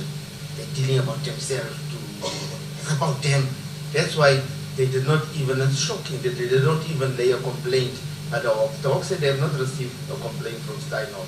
But all these things that have happened, there's no complaint that came from Steinhoff to them. And it's clear that it's about them, it's about their image, their reputation. And the report that they presented here to us are not dealing with the issues that we are interested in. I am interested in the poor workers of this country. They have 20 billion rand. The workers of this country they are exploited by white monopoly capital, and on top of it, white monopoly capital to 20 billion rand of its money. Now, I am interested in the workers and the money of those workers. So I want to ask kind of a straight question. I just need a straight answer. No deleted, a straight question about the workers. I want to know whether the 20 billion rand is recoverable. And you cannot respond to me by saying you are not sure, because you all are top professional business people, you all understand the industry, so you cannot tell me that no, we're not sure or we will not recover. You must tell me yes or no. Is that 20 billion rand recoverable? Will it be recovered? That's the first question I want to hear from you.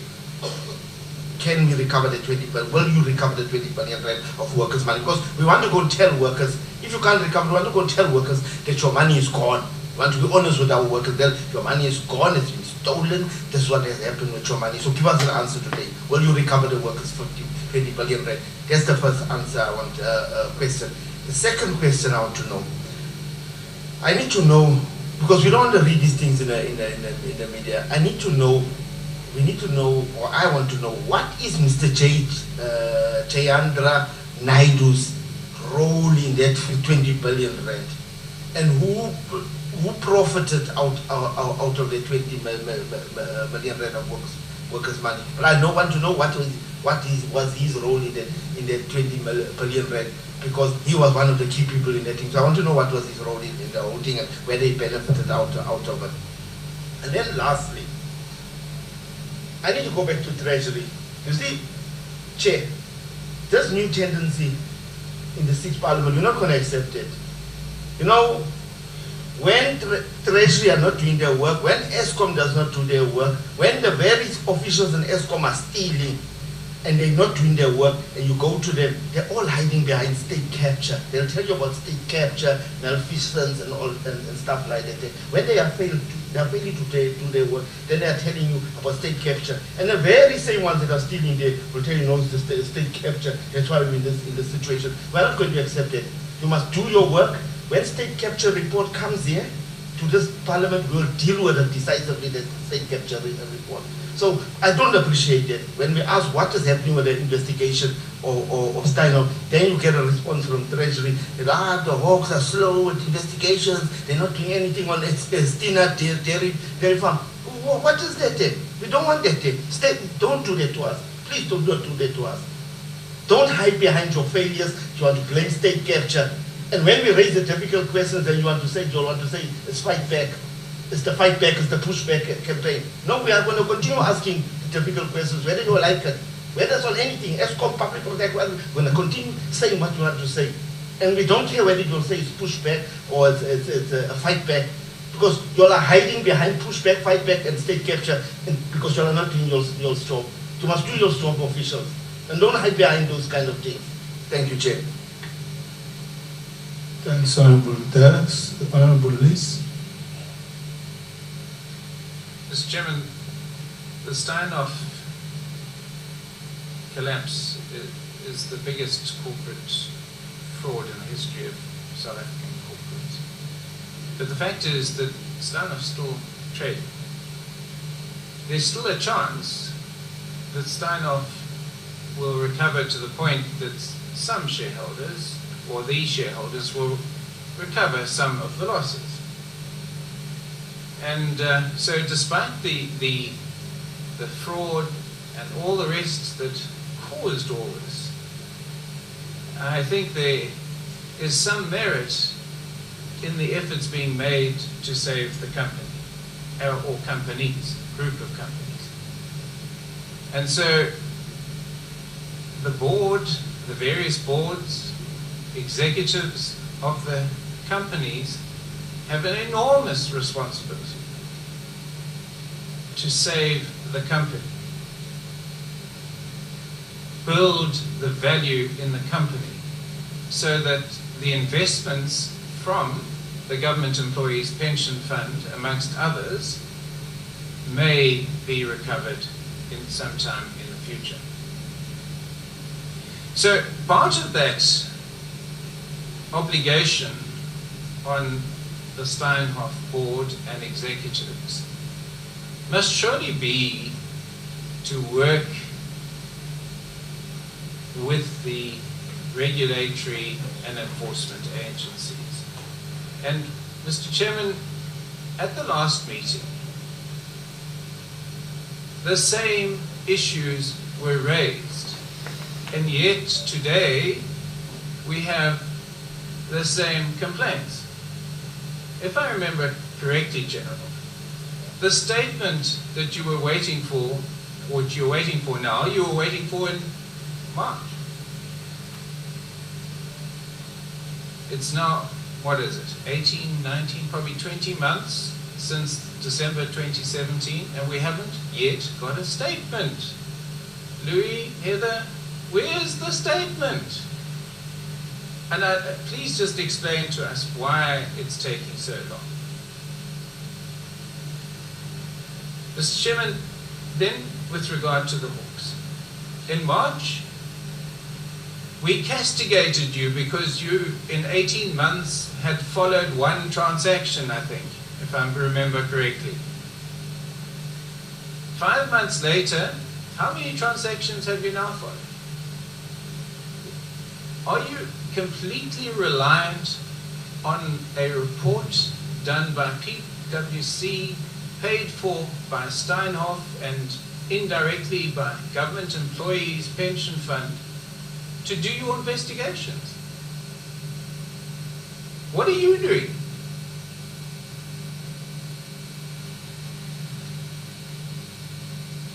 Why have you waited 5 months before taking some kind of legal action to get hold of an unrestricted version of that report, if that is the issue? One of my colleagues said there doesn't seem to be a sense of urgency.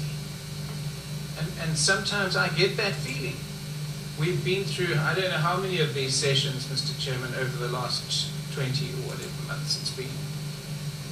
And there doesn't seem to be the urgency amongst some. And let me deal then with the restrictions on these reports. If the restriction is such, and I would concur with you, General, that you can't use the information in the report, why are the other agencies even looking at it? What exactly are you going to do with the information if it's so confidential you can't use the information? Perhaps I'm misunderstanding the confidentiality of it. Bernard, perhaps you can tell. I'm sorry, I'm picking on you. So, there was an agreement, Mr. Chairman, and Louis, I hope I'm reading this correctly. At the March meeting, you were resistant to it, but there was, I understood, an agreement that that report would be made available to the regulatory authorities and the enforcement agencies immediately, to the point that I think it was Brandon Topham from the FSCA, who was here at the time, made the application to you at that meeting or soon thereafter, if I remember it correctly. 5 months down the road, no one has yet got unrestricted access to that report. No one.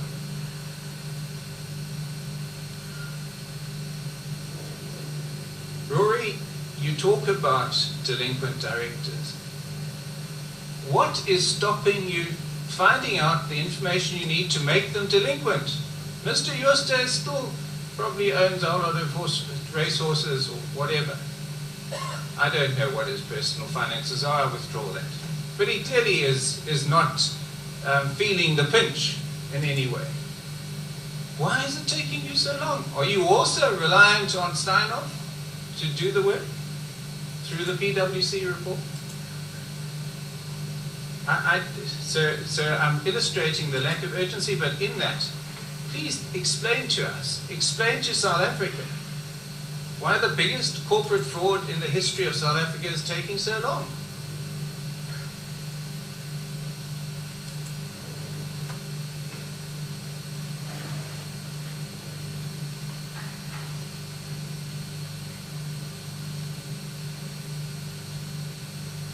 Bernard, I'll finish with you. Urban. Have the auditors involved in this fraud been deregistered? And if not, why not?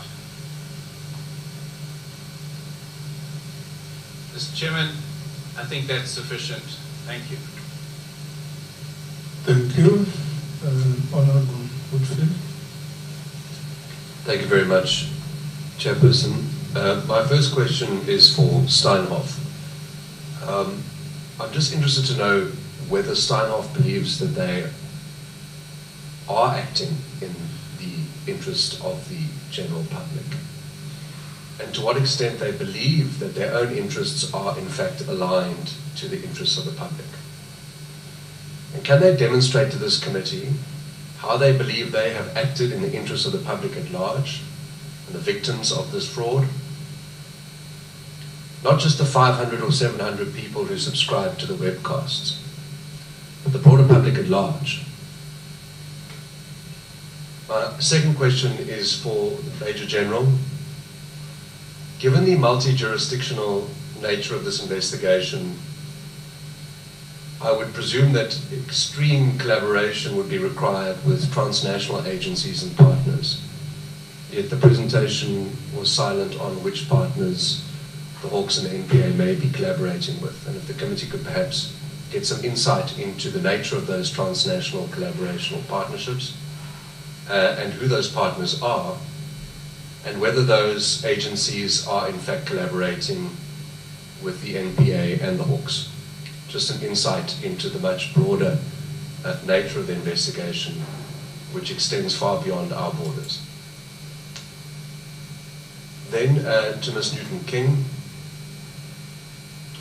You referred to the exchanges and that the JSC was or has developed a list of approved exchanges where you would allow or permit secondary listings on the JSC.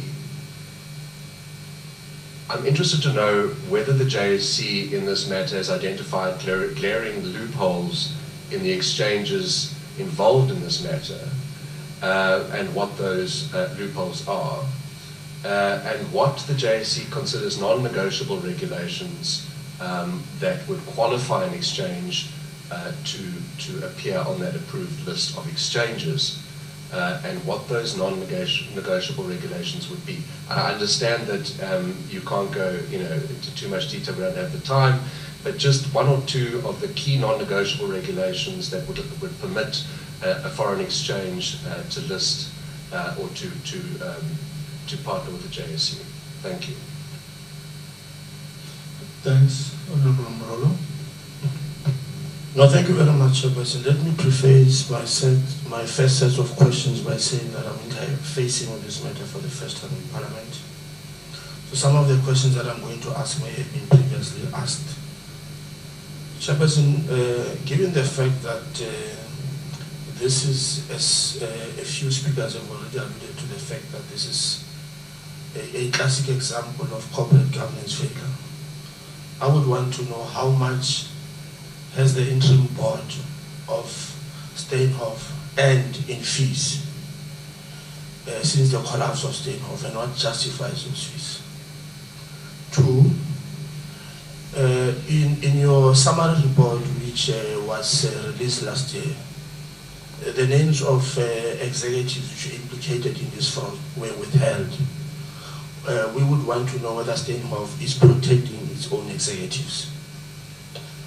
Three, we would want to know how many of the executive implicated in this fraud have been suspended or dismissed, and how many of them are still there who may have been implicated in this fraud. I could not agree more that CIPC must urgently establish a basis of either declaring these local directors delinquent or not.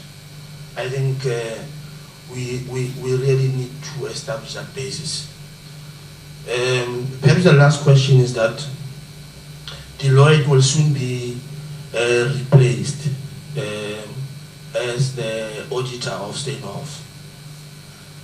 We would want to know whether there's been a determination made that part of this fraud is as a result of their poor quality audits.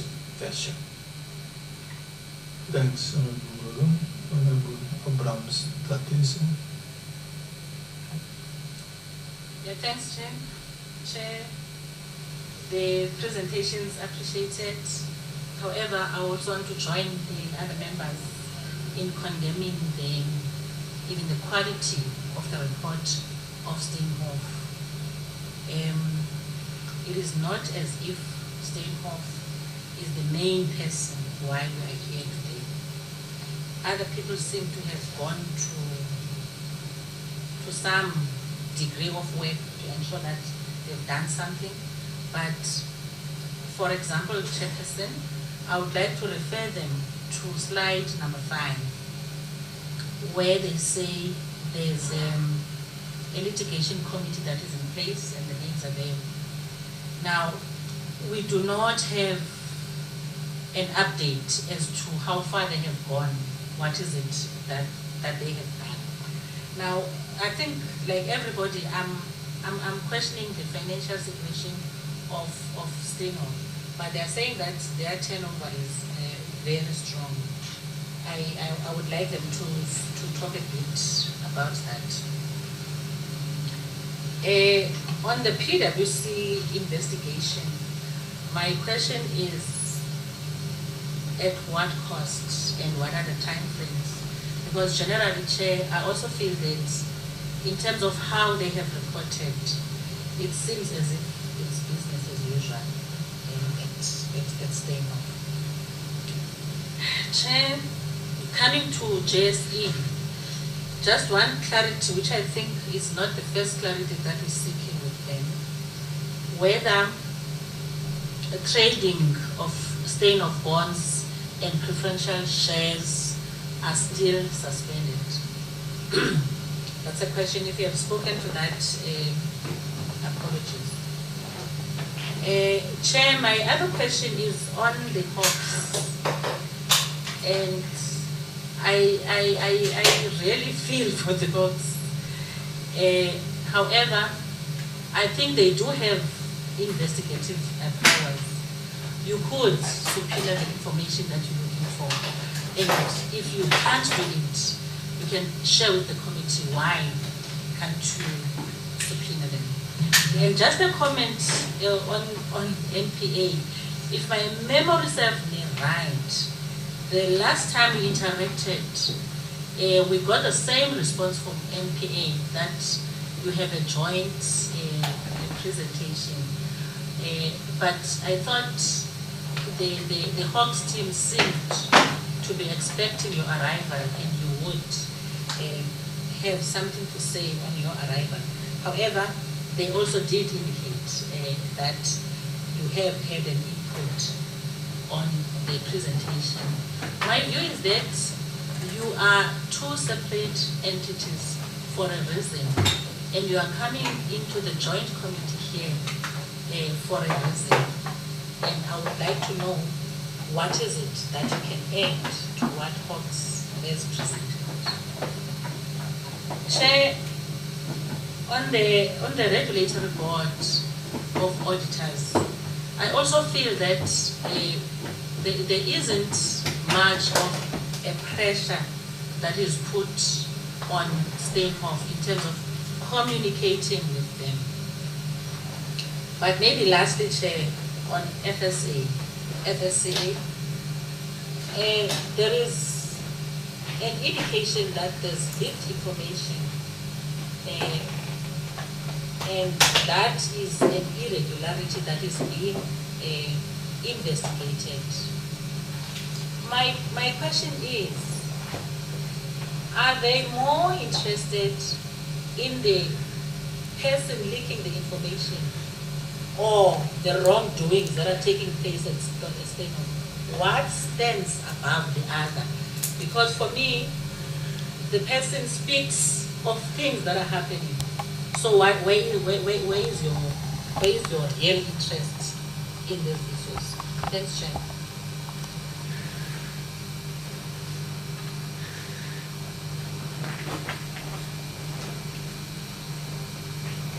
Are you done? Done. Honorable Manu, Nkosi Buthelezi. Thank you very much, Chairperson. I had just two specific questions to Steinhoff, but my colleagues have already asked them, but I will just comment. They were emanating from a presentation by DPCI in terms of the inquiry that they've conducted, and they're waiting for the statements to say if Steinhoff can help us here. Because from where I see, Honorable Chair, I can simply say they're actively undermining the process and they're frustrating the investigations. And they must help me to believe otherwise, because I feel like they've got so much to hide, so much. When are they going to give the statements? If they can tell us today as to when and what is the cause of the delay. Not to give us what you've done in the presentation to Miendo, just be specific. These are the reasons why we have been delayed, and this is when we give the statements to the investigators. Because as far as your introductory remarks, Chairperson, I'd hope that Steinhoff will actually put aside their presentation and speak to what you said is the interest of this committee, as opposed to what they've told us, because it doesn't help us at all. Thanks, Nkosi Buthelezi. Honorable Manene. Thank you, Chair and honorable members. Of course, it may look like repeating ourselves, but given the nature of the matter at hand, I think we'll emphasize these points. I think on the part statement, it's unfortunate that in the report itself from Steinhoff, they've never even touched on that part themselves. Just before even the Hawks would have told us that they are having problems with getting statements. I think what gets me to be more worried, Chairperson, is that even the one that needed to put up the statement would now be off by this time, and then you have new people who must do that. That in a way you can have a problem of many other excuses that would come later. I wasn't there, it was so and so, it's not me. So I'm just saying this part about the timelines, when will that be happening? When will you give the statement? In fact, I also thought that at this point in time it should be regarded as defeating ends of justice, because you do not go through a forensic investigation if you are not interested in correcting wrongdoing. And then when you have that report, you buy it, but only use the report, because so far you've used the report to correct some of the things that will relate to your image. And amongst them is the governance, social, and ethics. And I'm not sure how ethical would it be if you are not cooperating with state law enforcement agencies to ensure that those that may be on the wrong are taken to task. The other point relates to the recovery, because the interest is also on getting what our hard-earned pensions from employees may be lost. Is that the focus on the report in relation to the auditors is how they've cooperated and responded to the questions. Can I also check whether there's any attempt, whether through insurances that auditors themselves have, to recover the monies, because they themselves would have given an opinion that made investors to continue to invest on the basis that the books are in order and have been audited externally. by people. Now, I'm raising this thing because sometimes we get to a point where you leave these external auditors. You just have one fine that will get to an individual that would have dealt with the matter on a small amount, when in fact billions of rands would have been lost in the process. So I think we do need to get such answers as a matter of agency, so that we can give confidence to listeners that their pensions are still going to be there. Thanks, Chair. Thanks, Honorable Khadera. Thank you, Chair. I'm going to be very short, Chair. My question will be directed to Steinhoff. I just want to know, where does your interest lie exactly? When you consciously and deliberately withheld information and prolonged the inevitable, disguised as professional privilege. I just need to know professional privilege vis-a-vis the public interest. And also, you must tell us now whether or not your company does not see this case as being in the public interest. You can't prolong the inevitable, especially your pension fund members. Why are you so obsessed with professional privilege at the expense of the public interest? And Chair, I think from now onwards we must send a very clear and unequivocal message that this malicious compliance must come to an end. And to the Hawks, you appear as if you are treating this case with a kid's glove and begging for information in order for you to enable you to do your job. You must tell us whether or not you also don't have teeth to bite. You can't beg for the information. This case is in a public interest. And malicious compliance must come to an end. If we're going to tolerate non-compliance, their attitude is not going to change. Thank you, Chair.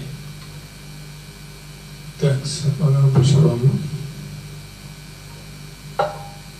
No, thanks, Chair. I think we possibly are underestimating the complexity of the issue that we're dealing with, because we are dealing with a multinational company which is majority owned by South Africans, but it is incorporated in the Netherlands and it is listed in Germany and exists in more than 30 territories. That is what you are confronted with. What regulatory framework do you have to deal with such a complex multinational institution? I think that is one thing which perhaps the committees were supposed to look into. And then we should then be able to set clear targets of what do we seek to achieve through this inquiry. Do we want to recover the money which was lost from the pensions that invested in Steinhoff? And what do we do practically about that? We want to have criminal prosecutions against the South African directors and managers and shareholders who were exposed or had led to the corruption that led to the collapse of Steinhoff. Or do we want to hold the accounting firms or the audit firms that were interacting with Steinhoff to account, hence the involvement of IRBA? Or do we want to set a framework where we prevent the recurrence of what is called accounting, creative accounting, it's basically corruption? I think we should be clear in terms of what do we want to achieve as Parliament, so that we work towards an end goal and not just search around not knowing what do we seek to achieve in terms of all those issues. Because let me just give you some quick facts, Chairperson, is that the direct exposure of the GPF through the PIC to Steinhoff was about 28 billion rand, which is about 10% of the entire company. And outside of that, there was a deal which was done through a company called Lancaster 101, owned by Jayendra Naidu, where the PIC invested about 9.3 billion rands in a almost 50-50 structure which the PIC later on explained 50% of that was going to be given to workers, but it was still in a preferential structure, or structure which was created with Jayendra Naidu. Now, last year the PIC has written off the 4.3 billion which was owed, which was borrowed to Jayendra Naidu to Lancaster 101. So that money has already been lost, like irrecoverably. We cannot recover that in terms of the decision which the PIC took. And I think that at the same time the PIC wrote off that 4.3 billion. They wrote off the money which they were owed by Sekunjalo as well. So perhaps as part of this inquiry, if the focus is to recover the money, we should get an explanation from the PIC as to what was the basis of writing off the 4.3 billion rand.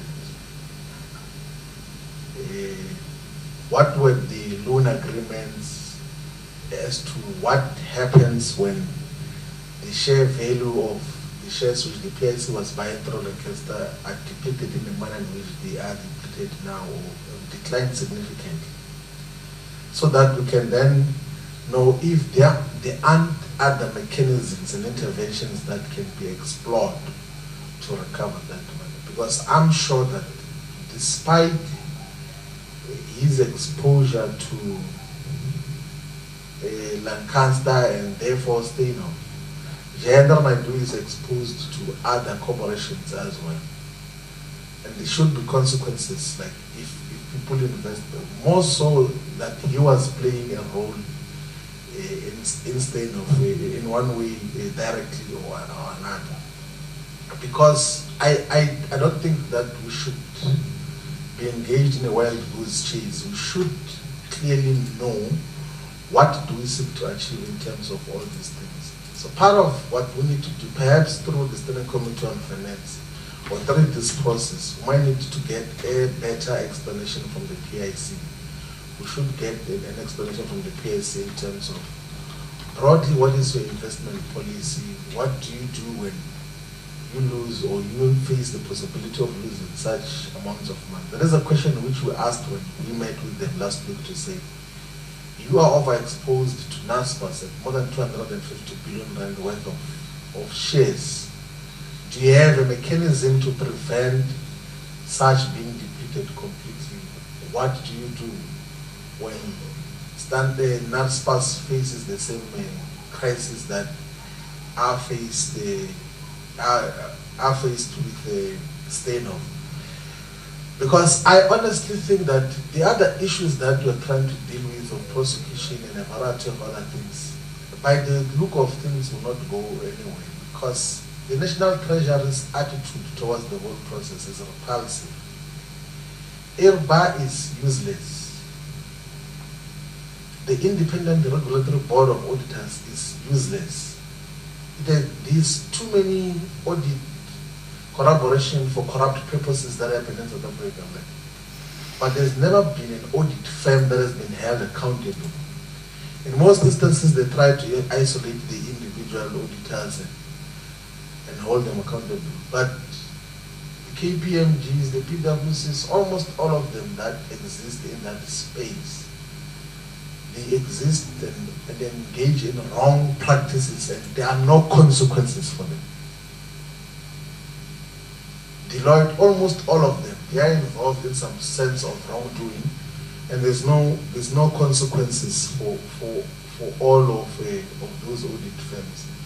So I honestly think that we might need to clearly define what do we seek to achieve out of this process, and if the issue is to recover the money, then the GPF and the Public Investment Corporation should be involved also in explaining as to what was the basis of writing off the 4.3 billion that was loaned to Lancaster 101. Also, we must also ask the logic, the investment logic of on what basis did you borrow one individual or expose one individual to what basically was almost a 10 billion loan to buy less than 2% shares of Steinhoff in that particular period. Thanks, Chair. Thanks.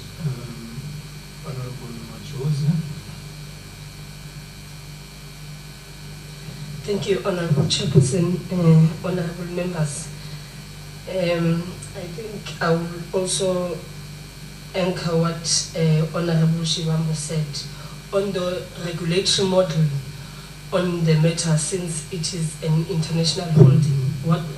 How are we going to go about it? What are the steps that are supposed to be taken? Also, what I want to know from Steinhoff is that in your report, you have findings by PwC, but there's no clarity on the way forward on what are you resolving, what are you going to do with these findings that are there, especially on the bonuses that were paid to the executives. What steps are you going to take as Steinhoff on the misguided bonuses that you had paid to recover these bonuses? And also, on the matter of Hawks, I want to know that, because it's not clear on your way forward, that once you get the report from Steinhoff, then maybe you'll be able to conclude on the investigation or what, because we do not know what is it that you want us to help you with, or how then are you going to go about it. So there's no clarity per se on when you get these reports, what is it that, is it going to conclude your investigation, or do you still have challenges that are there at your Department of Hawks? Thank you, Chair. Thanks. Let's get responses in the order in which they presented. Can we start with Steinhoff, then Treasury, CIPC, FSCA, ERBA, JSE, Hawks, and NPA? Let's start with the Steinhoff. Okay. Thank you, Chair. I think the first thing I have to say is that if there's anything that came across to the members as arrogant or not taking this seriously or not trying to provide quality in the feedback to the members, that's certainly not their intention.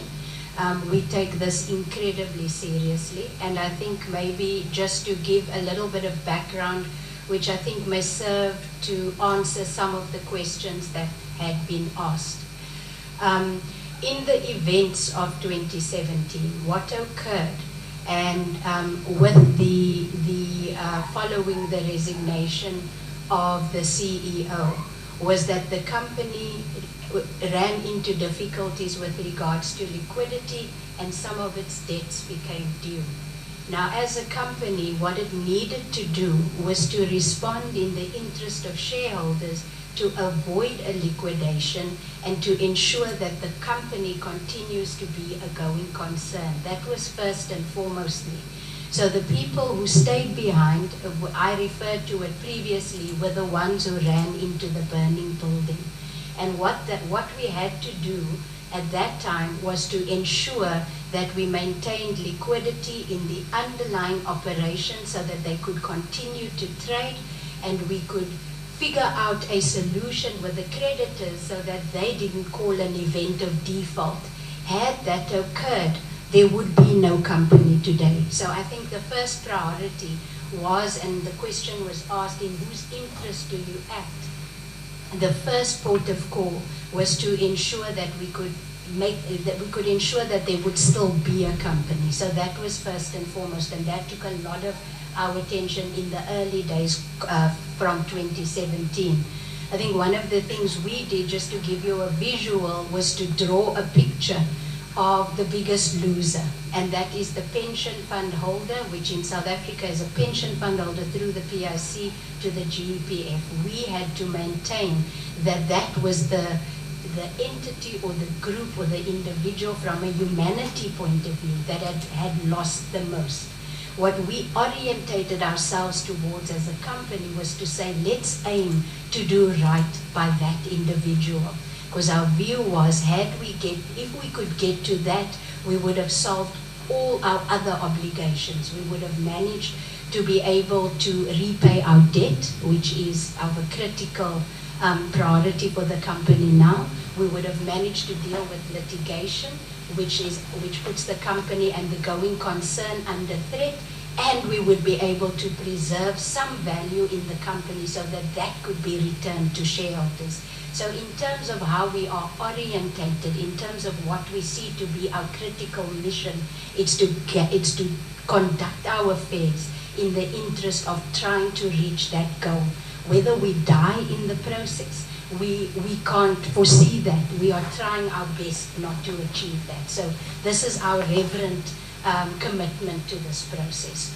So in terms of litigation, the company went out on the 16th of April and it made a public statement to anybody who believed that they had a legitimate claim towards the company to make themselves known.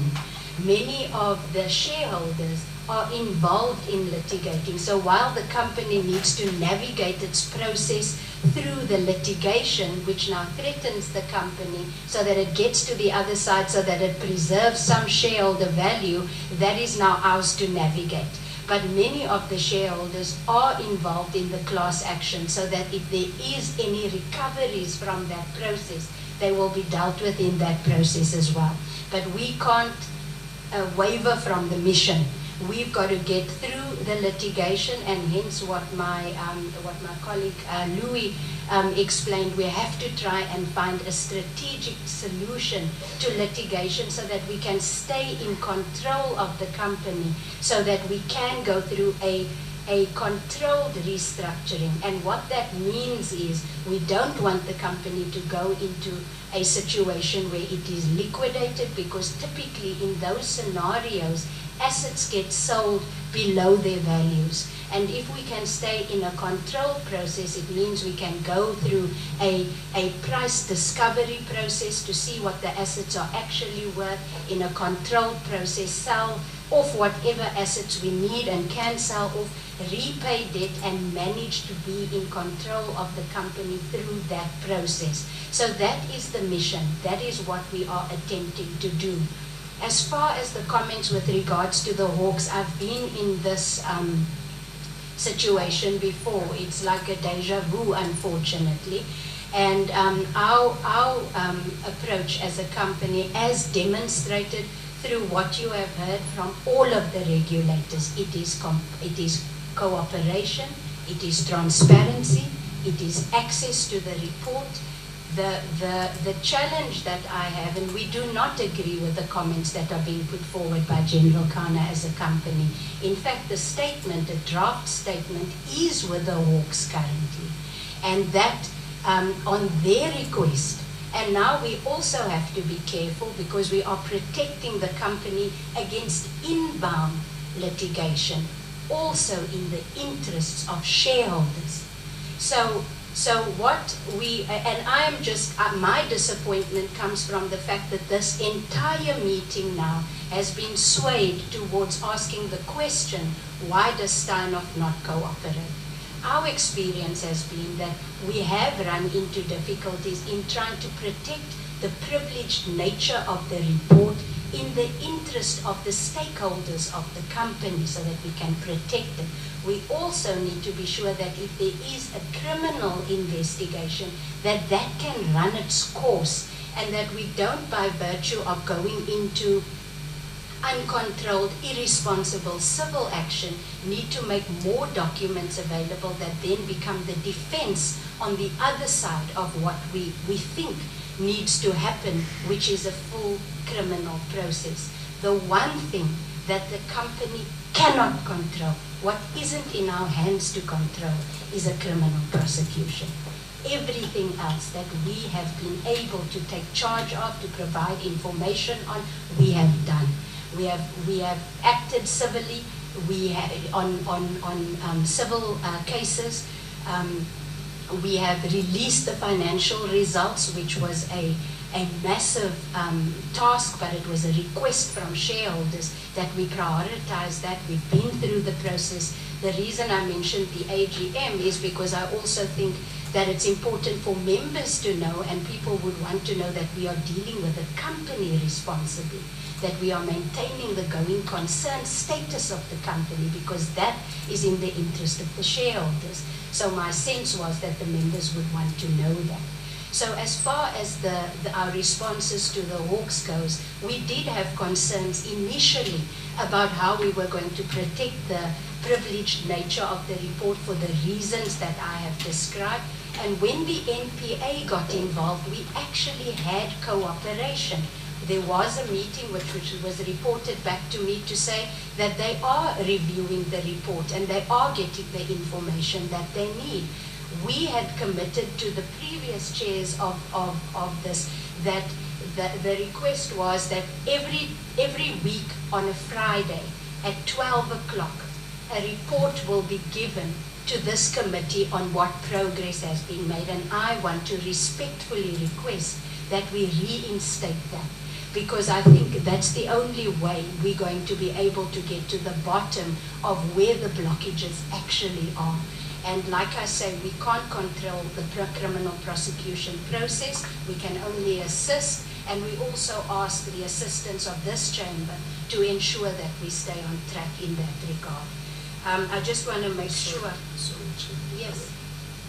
Down on this thing properly, because to ease the disappointment you cite, it's been working. Is it now you putting categorically that you hand over the report? Because I think let's not split this. Is that what you said? Because the Hawks are saying they have not received it. So are you saying you handed it over? Let's tie that down. Okay, Unless there are nuances in between. Yeah. Because if there are nuances, then the frustration is warranted and therefore the disappointment is misplaced. So the access has been granted to the report, and our understanding walking into this chamber today that there was satisfaction between the Hawks and the NPA. I must say, I was... Chair, on a point of order. That does not answer the question you have asked. For us, have the report been handed over? The lady is responding that access has been granted. There's a difference between access being granted and a report handed over. Hawks, can you speak for yourself? Has the report been handed over to you? Short answer, no, sir. No, we did not get the report. The answer is no. Chair, sorry, Chair, I think we need to get an understanding. Exactly what do you mean when you say access has been granted to the report? And the Hawks need to tell us whether or not that is sufficient. Do you want access, or do you want the entire report? So that we don't cry in the wrong funeral here. Through the chair, the understanding was that between the Hawks and the NPA, the requirement for having access to the report for what they needed to achieve was satisfactory. That is our understanding. The NPA wasn't here earlier, so maybe, I don't know, it's not my place, but perhaps it would be interesting to hear whether they concur with that position, because that was certainly our understanding. So you have been handed over the report to Hawks and the NPA, Ms. Sol. Is that so? Let's not talk about access to information. We mean the PwC report. Has it been handed over to the Hawks and NPA? That's what members are asking. Yes, for the reasons that I explained earlier, the report in its totality has not been handed over, but access has been provided, and we were of the opinion that that was satisfactory. So perhaps for what they need to achieve. So, and I think we do need to weigh what we are trying to protect from a company point of view, which is also in shareholder interest on inbound litigation and the use of the report for intentions that are not in the interest of the company by other parties. And so I think we need to weigh that. And I think if the Hawks and the NPA are happy with what they have access to. Okay, sure. I think you've canvassed for that view of weighing long enough. That's captured. I think where you need to clarify us is that the last meeting, in the directives that it gave to the chair, was that you hand over the report. And what we need to ascertain now, because you are spoken in strong terms saying you are disappointed, so then let's deal with your disappointment. But now you're saying you've not handed it over.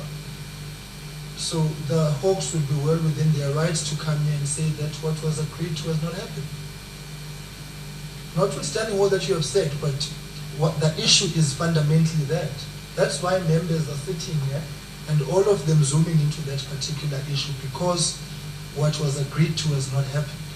We are now in sixes and sevens in nuances about what was handed over and what was not, which did not punctuate the last engagement. Because now what would happen is then the Hawks would be painted in a different light, and I think I must clarify you further. The NPA said here that they align themselves with the presentation of the Hawks, so we'll deal with them separately in terms of that particular arrangement, as strange as it is. So there's no need to soundboard on them. Let's tie down on this issue so that it does not cloud other issues. So maybe before she answers, there's also something very important here when the presenter from the Hawks said the issue of statements, because they said they can't progress with prosecution in the absence of statement. She's saying that these are draft statement that she submitted. I think the Hawks must clarify that as well. Sorry. Okay. Oh, you're still on the platform. Okay. Can you clarify questions that have been raised by members? So respectfully, Chair, I don't think there was an agreement that we would hand over the report. What we did say at the last meeting was that we would meet with the Hawks and we would meet with the NPA and we would understand their requirements and explain the concerns of the company. The only reason that the privilege is that the only reason we put it in these terms is that so that the privileged nature of the report can be controlled. But as far as access to the report, they can see whatever they need to see in that report. So we did meet with the Hawks and the NPA, the company did, and our understanding was that they would take access of the report, and the access that they received was adequate for their requirements. So I think we're harping on whether we've handed over the report or whether we've granted access. I think the two, we've granted the access, and our understanding is it is adequate for what they require. No, so maybe it's because I come from a different realm in scope. Maybe that's where my confusion is. Because here's the issue. If the Hawks come here and categorically say in your presence that they've not received a report, and they did say that you've granted them access, they said, but now they cite not receiving the report as a hindrance.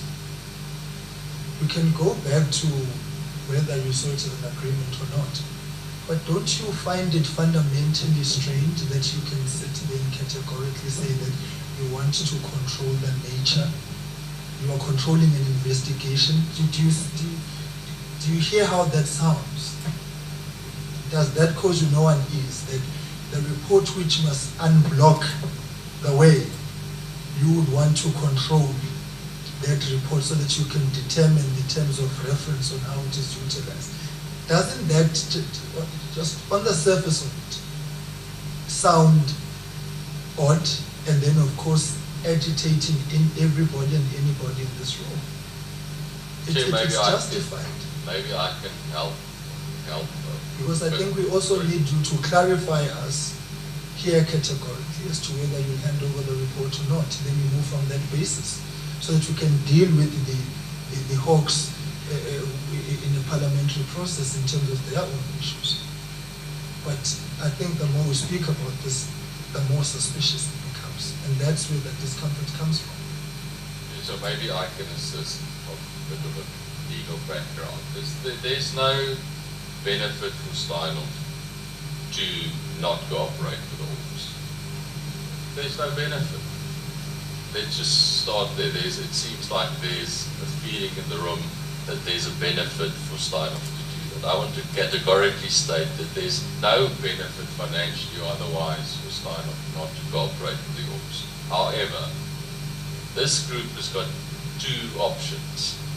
One, we as a management team, under the supervision of the supervisory board, must either try and save this group or we must take a decision to liquidate it. Those are the two options.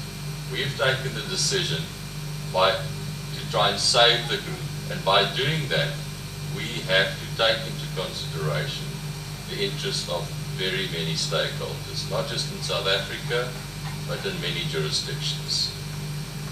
The Hawks is one of those people. By giving them the report, unequivocally handing over, instructing the lawyers this afternoon to give it, that will influence a whole host of other stakeholders. There are individuals who testify under that PwC process under data privacy laws in Germany. There are regulators in Germany that are busy with investigations. There are inbound litigation.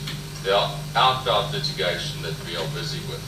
We are in interaction with other regulators, which you've heard this morning, who've testified before this committee that they are getting full cooperation from Steinhoff, and the access that they've been granted to the report has enabled them to fulfill their statutory mandate.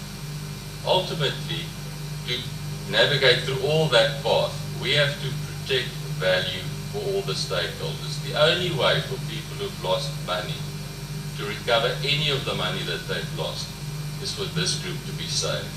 If this group goes into liquidation this afternoon, there will be no money for anyone.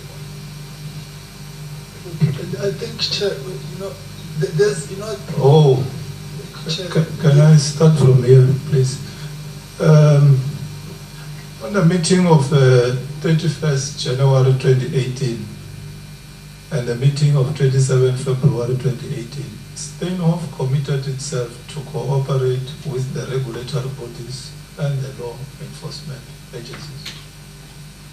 And also on the meeting of March 2019, there was an issue of the access to report here in the minutes, that the report should be accessed by the regulatory bodies as well as the law enforcement agencies. We are talking about the PW forensic report.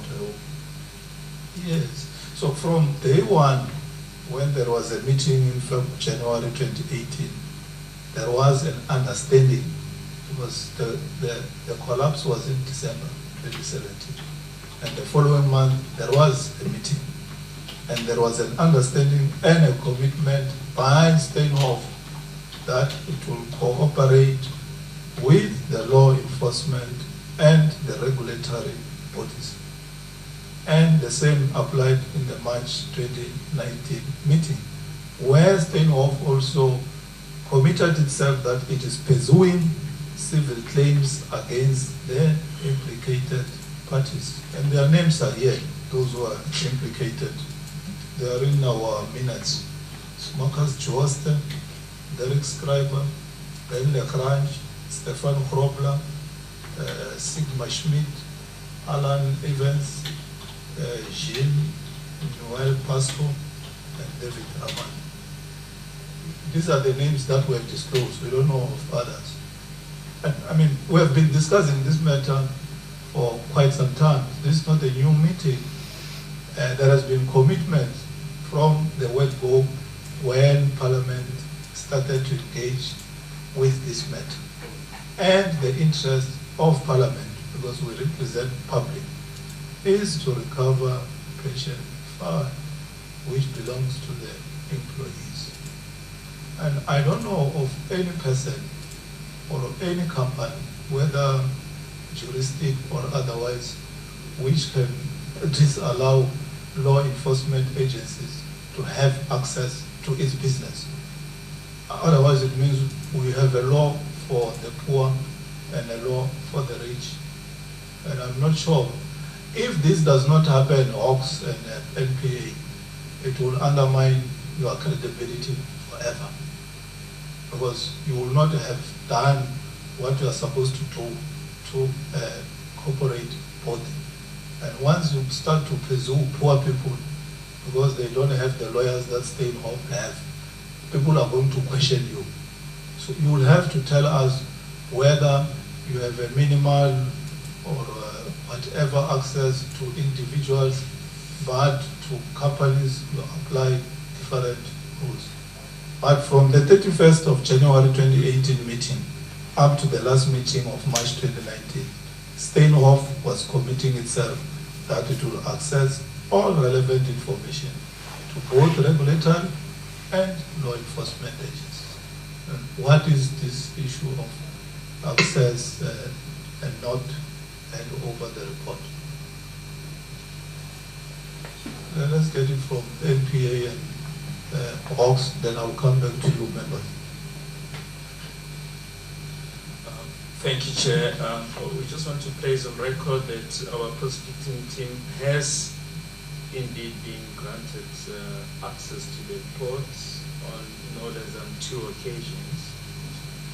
So they have had a peek into the report. Let me just hasten to mention that this is an accounting-driven report. It is not a forensic report. A forensic report is primarily, driven towards criminality and for the purpose of criminal court process. And after the prosecuting team had gleaned into the report, they were able to at least formulate some views as to what format the forensic accounting report should take. They are still going to have a peek at the report, and they will then finalize the mandate for the forensic report.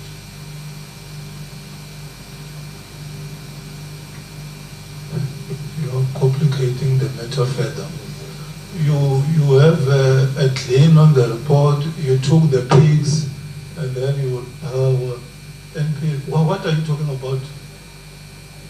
Can you simplify what you are a prosecuting body of this country? Can you simplify your responsibility? The cleaning, the access, the pigs. Mr. Chair, there is a team of prosecutors that are guiding the Hawks. They are guiding the investigation. Both prosecutors and the Hawks had access to the PwC report at the PwC offices in Midrand.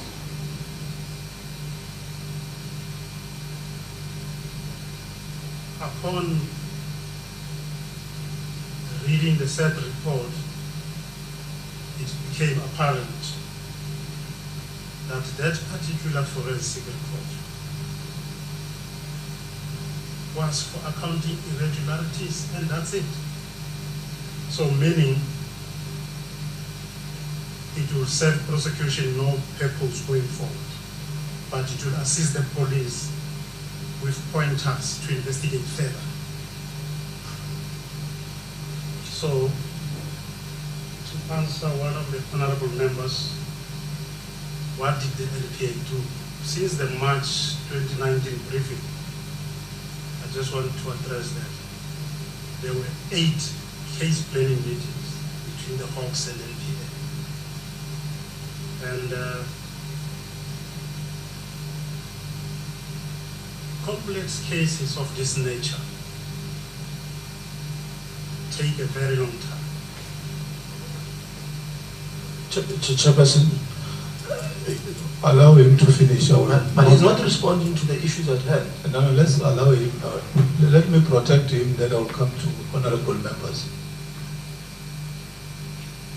I was saying, this is one of its kind case. I've been with the SEC for 20 years.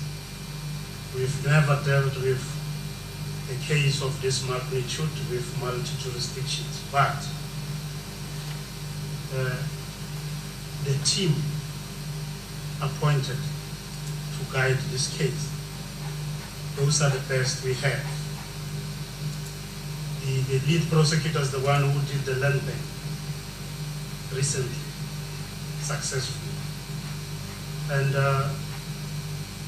on the issue of MLAs, mutual legal assistance, we've already received a request from the German authorities, which we are looking at.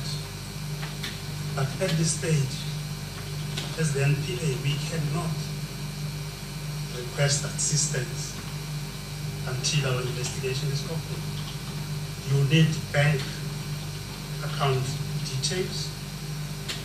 Specifically to inform the Germans, we need banking statements from account A to Z. We don't have that information. So investigation is continuing, but I must say I understand why all the members are saying there is a delay, but it's a complex one. It's not an easy case. Thank you. Thanks. Honorable Dennis Darks, Mrolong, Somyo, Khatebe, Kosana, yeah, in that order. Thank you, Chair. So, Chair, in essence, what we are being told here is that Steinhoff is going to the extent of telling us that it's not about their financial gains. So today they are telling us that they are a NGO, charity organization, if it's not about money. And if they get liquidated today, who will lose, who will not lose.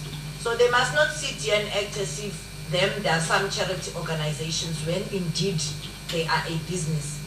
And when the Hawks are saying they had a peek into the report, it means that they went to Midrand into the office, were allowed to read the report and told go after reading. You read and then you go. So what must come out of this meeting? Whether the report is accounts and not accounts, and if you are saying that that report, which is accounts, will lead into the proper investigation, there are no time frames to everything that is being said. It is loose.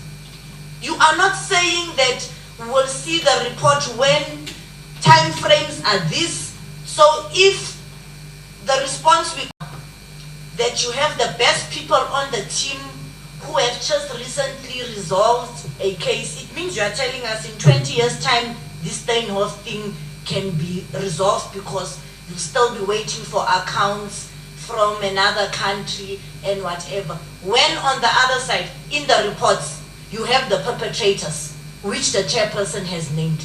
So there must be a stage and phases of this whole thing so that we understand where we are going.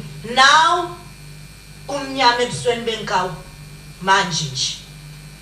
these things enishchela zona azinama time frames, azina lucho, niyakhuluma nje. It's just talking.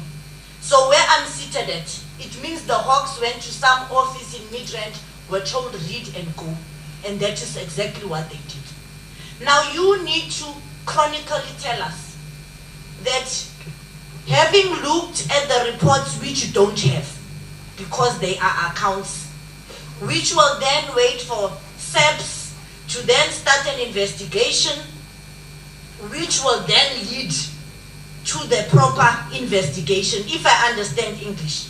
Unless somebody must tell me in Siswati, which is my mother tongue, so that I understand you properly. Because now, you need to give us time frames. This thing can't just be loose. We are talking about workers' monies here. We're not talking about Steinhoff, whether it will be liquidated or not. They can't be liquidated, of course.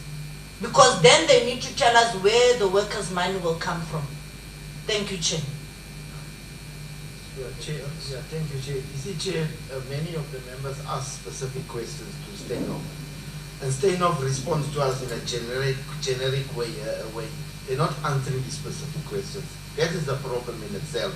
That they're not responding to our specific questions that we have asked. Maybe we should call them to Scopa so we can deal with this matter properly at Scopa. also the issue of them, Steinhoff saying that they do not want to hand the report over because there's people that has given, in that report, people have given evidence, because people that gave evidence, confidential evidence in that report. This is precisely the problem I have with capital in this country, the way capital can undermine the state. These people are state security agencies. They represent the state. They are vetted. They are highly qualified people. They will work, once they have access of that, once they have that report, they will work with you. They will not be irresponsible. They will never be irresponsible. But the capital wants to deny the state insensitive information because capital wants to run the state as they currently doing in South Africa. They have a serious problem, with that thing. So I believe that as the Hawk said they need that report, they don't have the report. Steinhoff must hand the report over to the Hawks so that the Hawks can do their work. The NPA said yes, the report will assist. That report is needed by the police for the police to do thorough investigation. And he says it's very complicated. Now, if the investigation is so complicated and you don't have the report, every time you want to see something, you must run there and go and peep and then come back. It cannot be like that. We need to fix this thing up. And then lastly, it's very clear that Steinhoff don't want certain people to be prosecuted. They want rather civil, they don't want a prosecution. And I get the feeling that powerful people in South Africa that has been involved in this here, Steinhoff wants to protect them. And some of them was in the UDF with me, that has been involved in this thing here. Some UDF people that have been involved, it must now not be prosecuted, they must be protected. And that's not on. So if it's told you must be prosecuted. Can't protect people, and it's clear that what Steinhoff wants to do. They want to protect certain people in this country from being prosecuted. It's not on. We're not going to accept that. Very good when the UDF would meet and whatever you are doing there in the UDF, you must be prosecuted if you've done wrong. We're not going to accept it. Thanks, Honorable Brolo. Maybe you may want to believe that we are being irrational, perhaps because you arrived here late. But the Hawks are on record as saying that they are not getting the necessary cooperation that they desire. One of the things that were stated there is this report. You are expected to discharge your responsibilities without fear, favor, and prejudice. This is not auguring well on your image. You are behaving like toothless kids who are bullied by big brothers. And I'm saying to you, your inability to have access to this report is going to compromise the investigation, and you know. All we are asking of you is that if you are refused access to this report, full access does not mean going there and taking pictures of the report and so on. Full access means taking the report, having it in your own offices. So that it must help your investigations going forward. All we are asking is that if Steinhoff is refusing to give you the report, you have a responsibility according to the Constitution to invoke the law. Part of in doing so is that you must approach the courts and have access to this. And you are expecting me to do exactly that. If you do not do that, you are setting a bad precedent for future. Because other entities would want to be, an individual, South African citizens would want to be treated in the same way you are treating Steinhoff. Thanks, Honorable Khader. Thanks, Chair. I think I'm going to change my tune listening to your summary of the minutes of the previous meeting. Because when you read those meetings, you also spoke about having access to the report. And you were categorically clear when you read those minutes. And listening to NPA, it appears to me that, as you have correctly pointed out, that this is a complex and complicated case. It is for the first time we're dealing with a case of this magnitude. You have had access to the report. You are dealing with certain aspects for you to be able to make requests from other countries. However, the Germans have made the request to you. meaning they're well advanced and ahead of you. What we want and want to request from you is that we deal with this matter expeditiously, because it's in the interest of the public to conclude this matter as soon as possible. We are aware of the complexities surrounding the case. However, if other countries are well advanced, there's nothing stopping you. We also take into cognizance that there has to be cooperation from Steinhoff. So what I need to get an understanding whether or not the access that has been granted to you, is it enough for you to do your work expeditiously? Is there anything else that you require? Because this to and from, back and forth is not going to assist. What we want is the case to be concluded as soon as yesterday. So if you can give us that undertaking, if it needs to be that you consult with the Hawks because you came late, whether or not you also share the same sentiment with their statement previously articulated of saying certain things cannot be done because the report is not with you. However, your articulation seems to suggest that you are fine with what you have been given to you. It's work in progress. As you correctly pointed out, that as soon as you conclude certain aspects, you'll be able to make requests. So I need that undertaking and understanding from you, whether or not the access that has been granted, it's enough for you to do your work. Simple and straightforward, so that we don't dilly-dally and cry in wrong funeral. I have stated categorically earlier on that it appears as if you are treating this case with kid's glove and you don't have teeth to bite. But I want you to comfort me and set the record straight in that aspect. Thank you. Honorable Steinhoff, thanks. Thanks, Chair.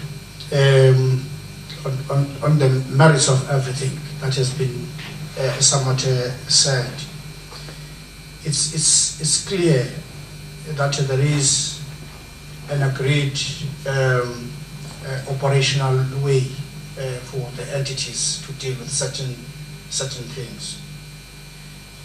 Each party has its own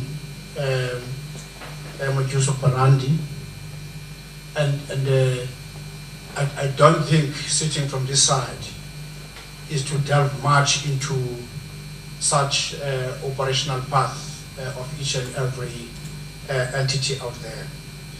The main thrust of our own deliberation is that if the investigation is going to be empowered by the receipt of a report or the sight of the report, any of those which is acceptable in terms of investigative standards should happen. At the same time, it should come from us to enhance the ability of the principal party, in this instance, which is Steinhoff, to be able to be party of such litigatory process, to assist in a process itself by giving in a statement. Yes, it is needed, it is not necessarily enough. There is some form of a statement which ought to be made by Steinhoff to facilitate the process. Thirdly, in this instance, each party has got its own principal entities. As is the case, I cited before, that it becomes clear from Steinhoff's side that there is a huge threat on class action in terms of its own litigation. And that becomes the principal in terms of avoiding it. And that might hamper the availability of that report. That's what I initially asked to want to link such a handover of the report. My view, which I think is our view, that whatever happens to protect yourselves, it should not hinder the investigative process which is undertaken by the institutions in terms of the state investigations. If there is agreement for such investigation to happen in a particular way, that agreement must be honored. From our side, we want tight time frames, we want success, and we want to be assured that no one is going to hinder that kind of a path. And I think, Chair, in the basis of the previous meetings, that has been sounded enough, and we must be assured from this meeting by Steinhoff that they are going to fully participate in the process, and they commit themselves as such for the Hawks to be able to do that. Thank you very much, Chair. Thanks, Honorable Sumio. Honorable Skasa. No, thanks, Honorable Chair. I think what complicates things here is that the NPA and the Hawks, they are not singing from the same hymn book.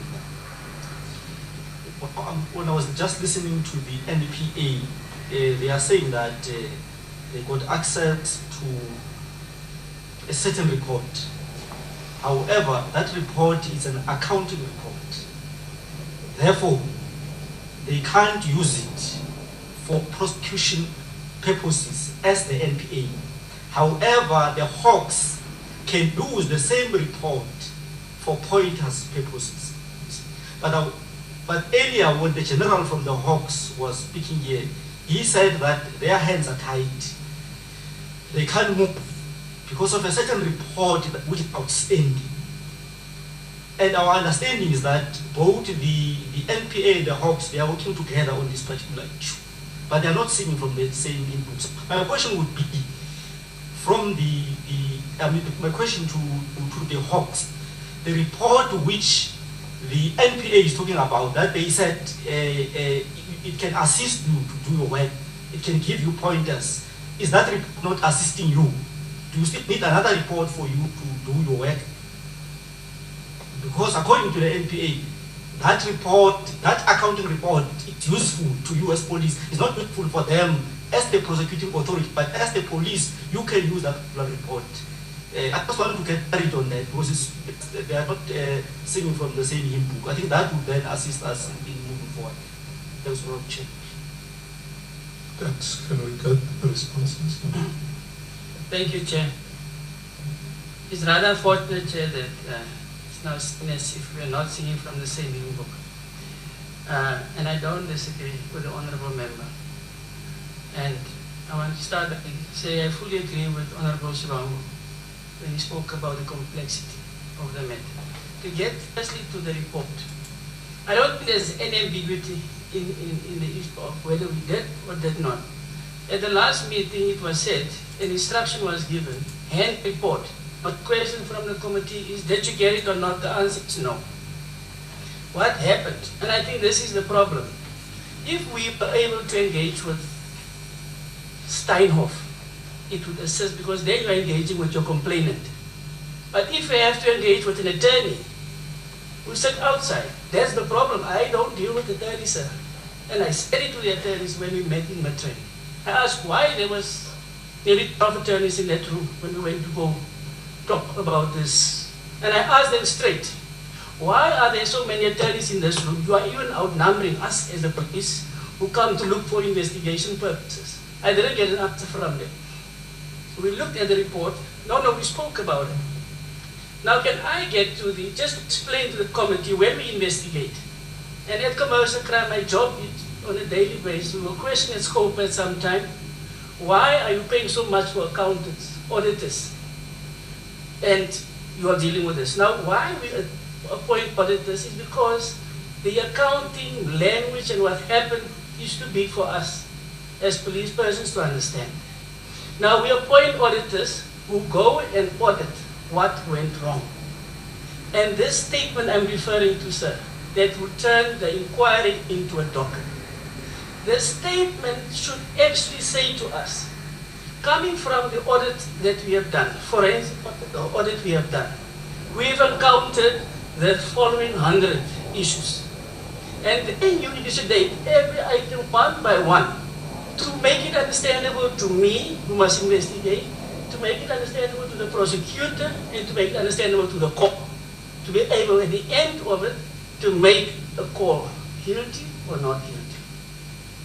Now, to take a report, so I just want to explain this and say, Mr. Policeman, read.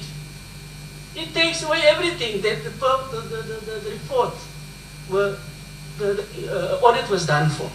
They are opposed through this statement to explain to us.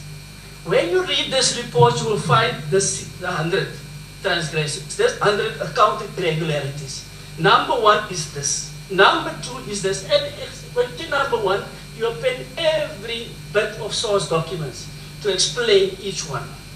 You can't give a person who's so-called accounting illiterate and say, read. You are asking also not to understand this thing. We were even at that point considering appointing our own accountants now to make sense of this report to us.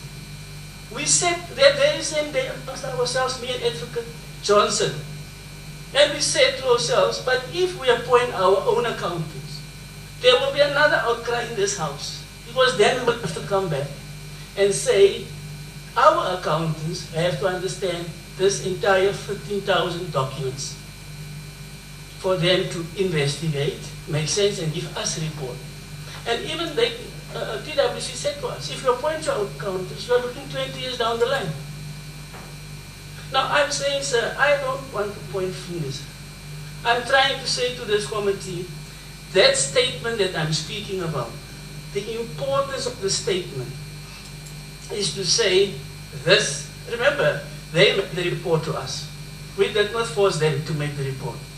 And they said to us in the initial report, once the forensic report is received, our statement will then explain. Now we are asking for the statement.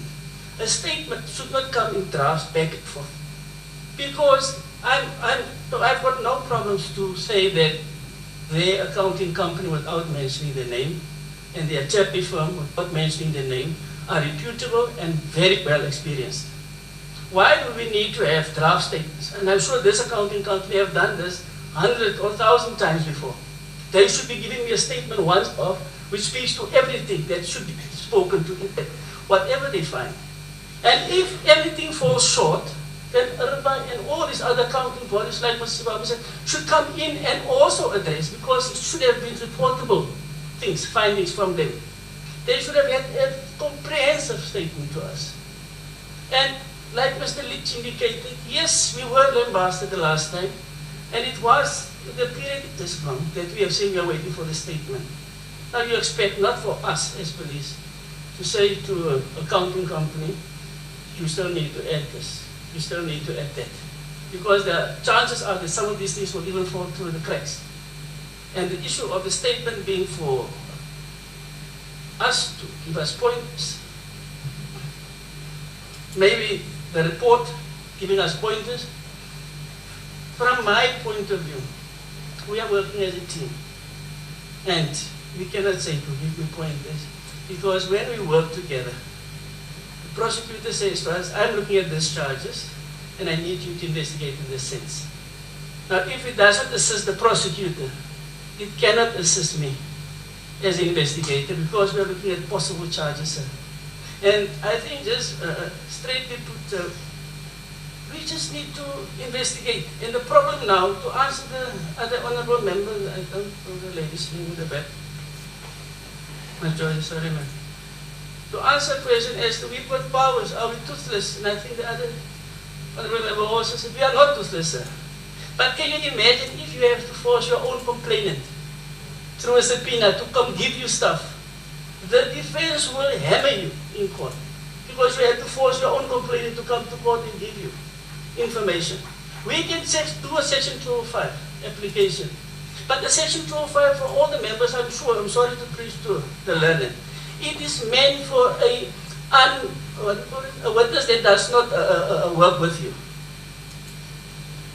Like, you see, if you say to a person, I need this document for my investigation, and he or she refuses to give it to you timely or refuse bluntly, then you subpoena them to force them to go to court and give that statement.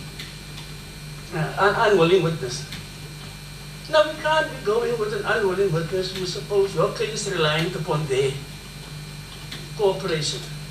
But I'm saying, And these were the things that we discussed with the NPA at that meeting.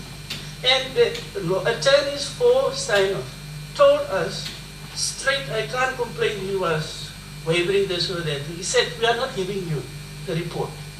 And if you go to court, we will oppose it. Now, I'm saying, sir, I hear what Steinhoff is saying. I'm not saying they are wrong. That's not my call to make. But it is working against the interest of our investigation. The very same person's interest they are trying to protect on the civil side, we are looking at the criminal side. And I think this is where we are reaching this. Because if we appoint our own auditors now, that is the period we are looking towards. But you see, when you come to the statement, if they give the statement cannot come with page 10, with page 15 and 19 of a report. That entire report must accompany that sworn statement to say this is a statement and that is my report.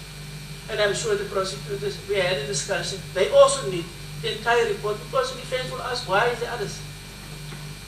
And I think that is the problem that we are currently having, sir. Chair, can I please be recused? Sir? I need to be recused, please. Can I please be recused? I need to go. We're getting nowhere with Steinhoff. You'll get nowhere with people here. They are not interested in prosecuting anybody. They're not interested in prosecuting, and the pensioners will never get their money back. I'm going out here. I have to go. Wait a bit. It's a waste. Request not granted. Can you stay here and play your oversight role? The chairperson, yes, the chairperson doesn't grant you the request. Let me prevail on him as his chair. Honorable Tina Jomandri. Honorable members, I think we should also ascertain what the role of the courts in South Africa would be, because Steinhoff falls under the laws of different countries. And the Dutch courts, the Dutch courts have primacy over Steinhoff because Steinhoff is registered there. So I think then the line of question should also understand the kind of legal prescripts we are dealing with and the fiduciary responsibility that we have under the South African law. Thanks.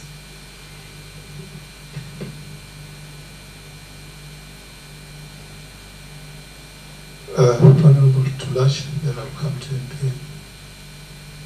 Thank you, Honorable Chairperson. Chairperson, my worry is Steinhoff did not respond to questions that you asked earlier on. You even read minutes where we all agreed, regardless of us being governed by what, there was a meeting that took place here, there were undertaken that we made, you read out of those, that all binds all of us here. Let's just get to what is this that is a problem so that we can deal with it here and now. Because as they are not giving you the straight questions, they make us to ask everything else. And really in the process, we are made to deal with something that is woolly, that we cannot bring to the actual context of what we want to deal with. So Chairperson, I really want to appeal to say, regardless of everything else that we know and used to do, there were commitments that were done in a particular meeting. Then let Steinhoff respond to that, whether they did as according to that meeting's decision or not. So that if that's not the case, then we deal with that matter. Because it's not going to help us to really be made to deal with everything else. It is going to waste our time, as honorable members are suggesting. With NPA and Hawks,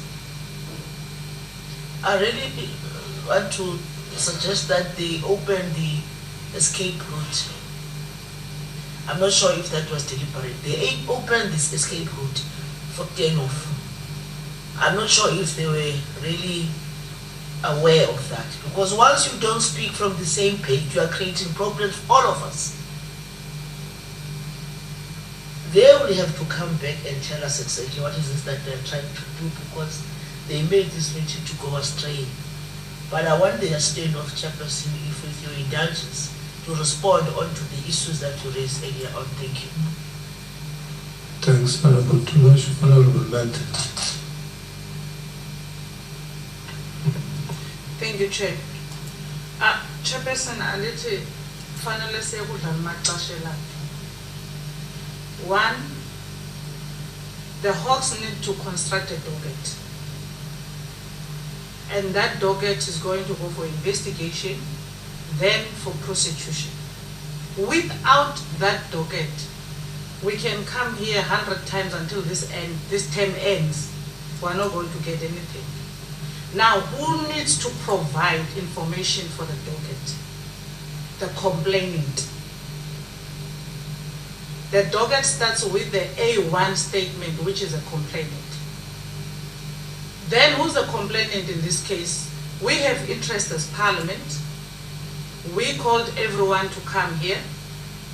NPA and the Hawks with Steinhoff were directed to go and work on the statement to start construction at docket. Now, Steinhoff, which I do not know, Hawks, if they will fall as A1 or as A2. They commissioned the report. Lies the question now. Why did you commission a report? What is it that you wanted to establish when you were commissioning a report? And what is difficult now to issue that statement which led you to commission a report? That's number one. Who commissioned the report from Steinhoff, who's now refusing to state down the facts of commissioning the report? Then the report becomes a secondary to prove the suspicions thereof that were there. And Chairperson, my request, in fact, my advice is that they must go back and do exactly that. Because if we are going to drag and asking questions, this and that, Steinhoff is not going to answer any of those questions. The person who commissioned the report must write that statement on the basis of why. Number two, then the report becomes evidence or extended proof as to, it proves my suspicions that Vise, Mhlekwa, Mente, that one took the money. They were given the money on irregular basis or whatsoever. Then we have the docket, and we are not going to have an NPA that says we don't fit in anymore. The NPA then is going to fit in. But if then the Steinhoff is still arrogant and gives them lawyers are not going to be the A1 of the docket. They will never be. You, the management or the director or the CEO, whoever is in charge of Steinhoff in terms of your management, must provide that report. If you refuse to do that, tell us now so that we see there's NPA, there's Hawks, they will direct us in terms of the laws of this country. How do we then go about getting that particular statement out of you? Even if it means then the defense must come and beat you at court, that you may have issues with credibility of your A1 when the defense comes to say, no, it's not me. But we have to do it. Unfortunately, we just have to use the court to obtain statements out of Steinhoff. Thank you very much.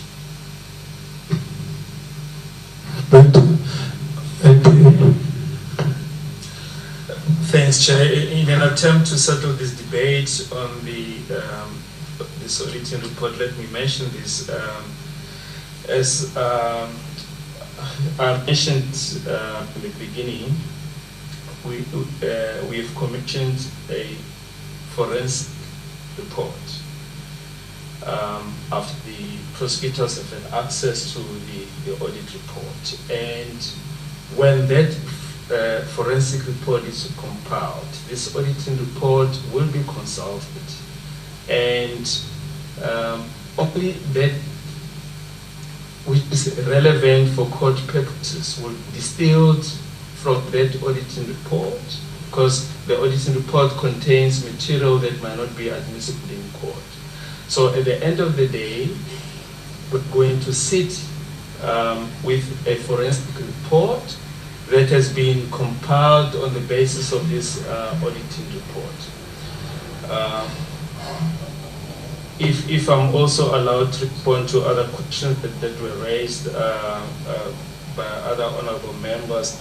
And starting with what Honorable Trapani said about our late arrival, and Chair and honorable members, let us perhaps profusely apologize for the late arrival.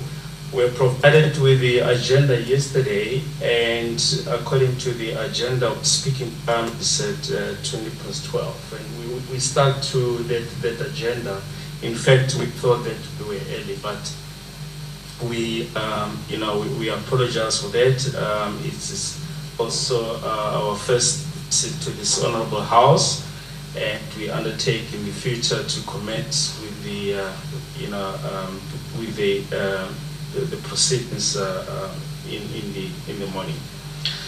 Let me also mention, Mr. Chair and honorable members, that we as the NPA, we are satisfied about the progress that has been made so far with the investigation. It's on course.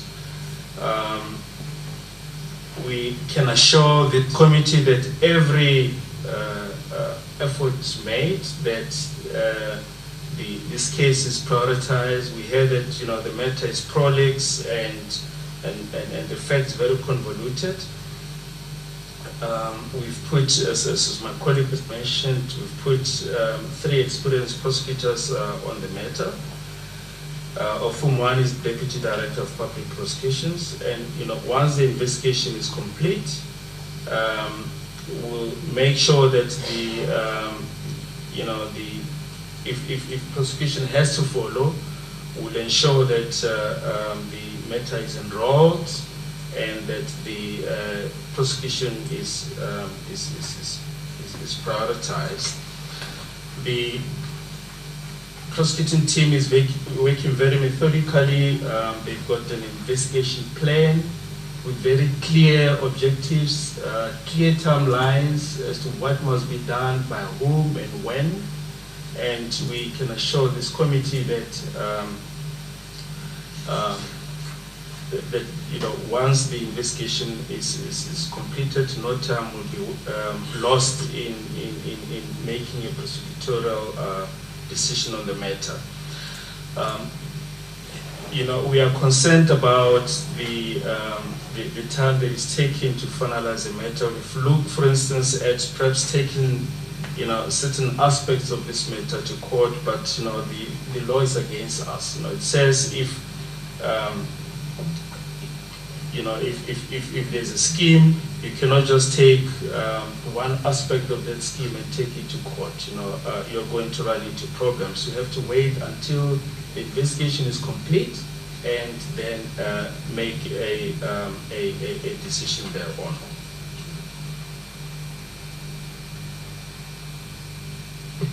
Okay, thanks. I think we should move towards conclusion of this matter.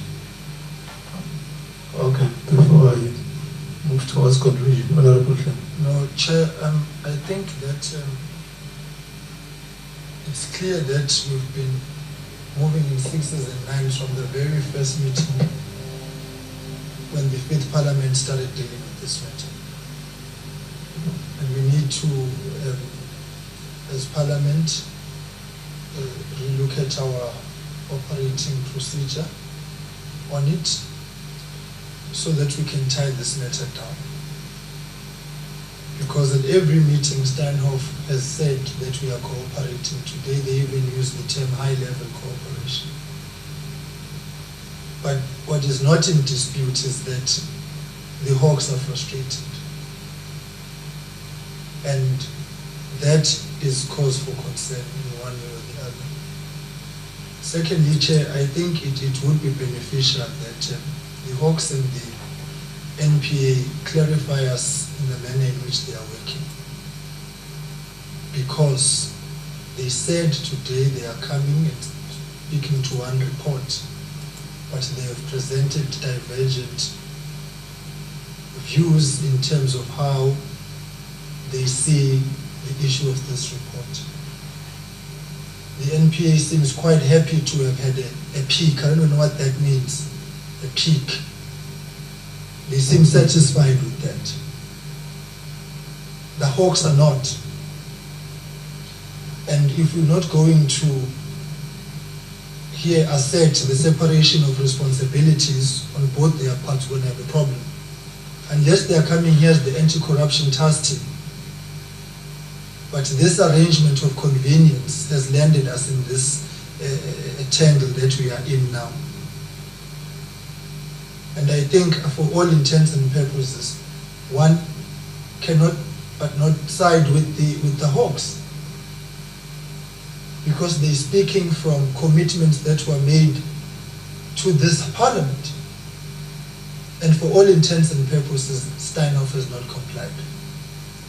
If they have, it has been a very cosmetic compliance, which just scratches the surface and presents a front to say, well, there was access granted. And that on its own should tell us the extent to which this problem resides. And fundamentally, Chair, is that we are not engaging in this exercise because we want to become players and referees. But there's public funds here. There's people's money here. And those people do not have access to Steinhoff like we do. And so if we silence ourselves and allow ourselves to be taken for a ride, we carry with us those people on that ride. And I think we really must be very cautious about this kind of engagement. It does not augur well, it does not inspire confidence. And I think that Steinhoff needs to go back to the drawing board in the manner in which they choose or will opt to engage with this parliament moving forward. But this being the first engagement of the sixth parliament, it's certainly on the wrong footing. So I really think that, Chair, whilst there are responses which will be required, which were posed to other entities that are here, but I think that the frustration is warranted. But let's not let the frustration overwhelm us. Let's be systematic in our approach and ensure that we get the kind of responses that we need so that we can do justice to the work that we do. We don't want to interfere in the process and meddle in it. But when there are commitments made here, we at least must hold people committed to their own commitments, at the very least. Thanks, Chair. Thanks, Honorable Shivambu, Joseph, Benes, and I give the other deputies Woodfield to respond, and we see how we conclude the meeting. Honorable Shivambu. No, Chair, I thought that in the broad category of what I initially asked of, what do we seek to achieve as Parliament? You isolated one issue that our interest is the money. Can we then get an explanation from Steinhoff in terms of what is the turnover of the company now? Is it possible to recover the entire company, its value? Is it possible to recover the share value of the workers' money that was invested in the company? Because like I'm thinking that if they focus, it's about getting the money, much more emphasis has to be placed on a civil claim instead of any other form of claims. And of course there must be very complex criminal prosecution that must happen to chase those who did wrong or who committed crime. But I thought that the central emphasis, if our central focus is to look for the money, let's look for money. A lot of litigations, even by individual shareholders against the company, even by Crystal Visi himself and T. Ferreira and a lot of these other people who are suing to get their money, the value of the money which they invested initially in the company. So the focus should be, why is the GUPF and the PIC, which has exposed the assets of ordinary workers to the company, not pursuing civil claims to say let's recover the money, but also we must give an illustration but the supervisory board that there is possibility of recovering the company in a manner that is suitable, that within this time period we should have achieved the following growth levels or recovery levels. Because I honestly think that despite the fact that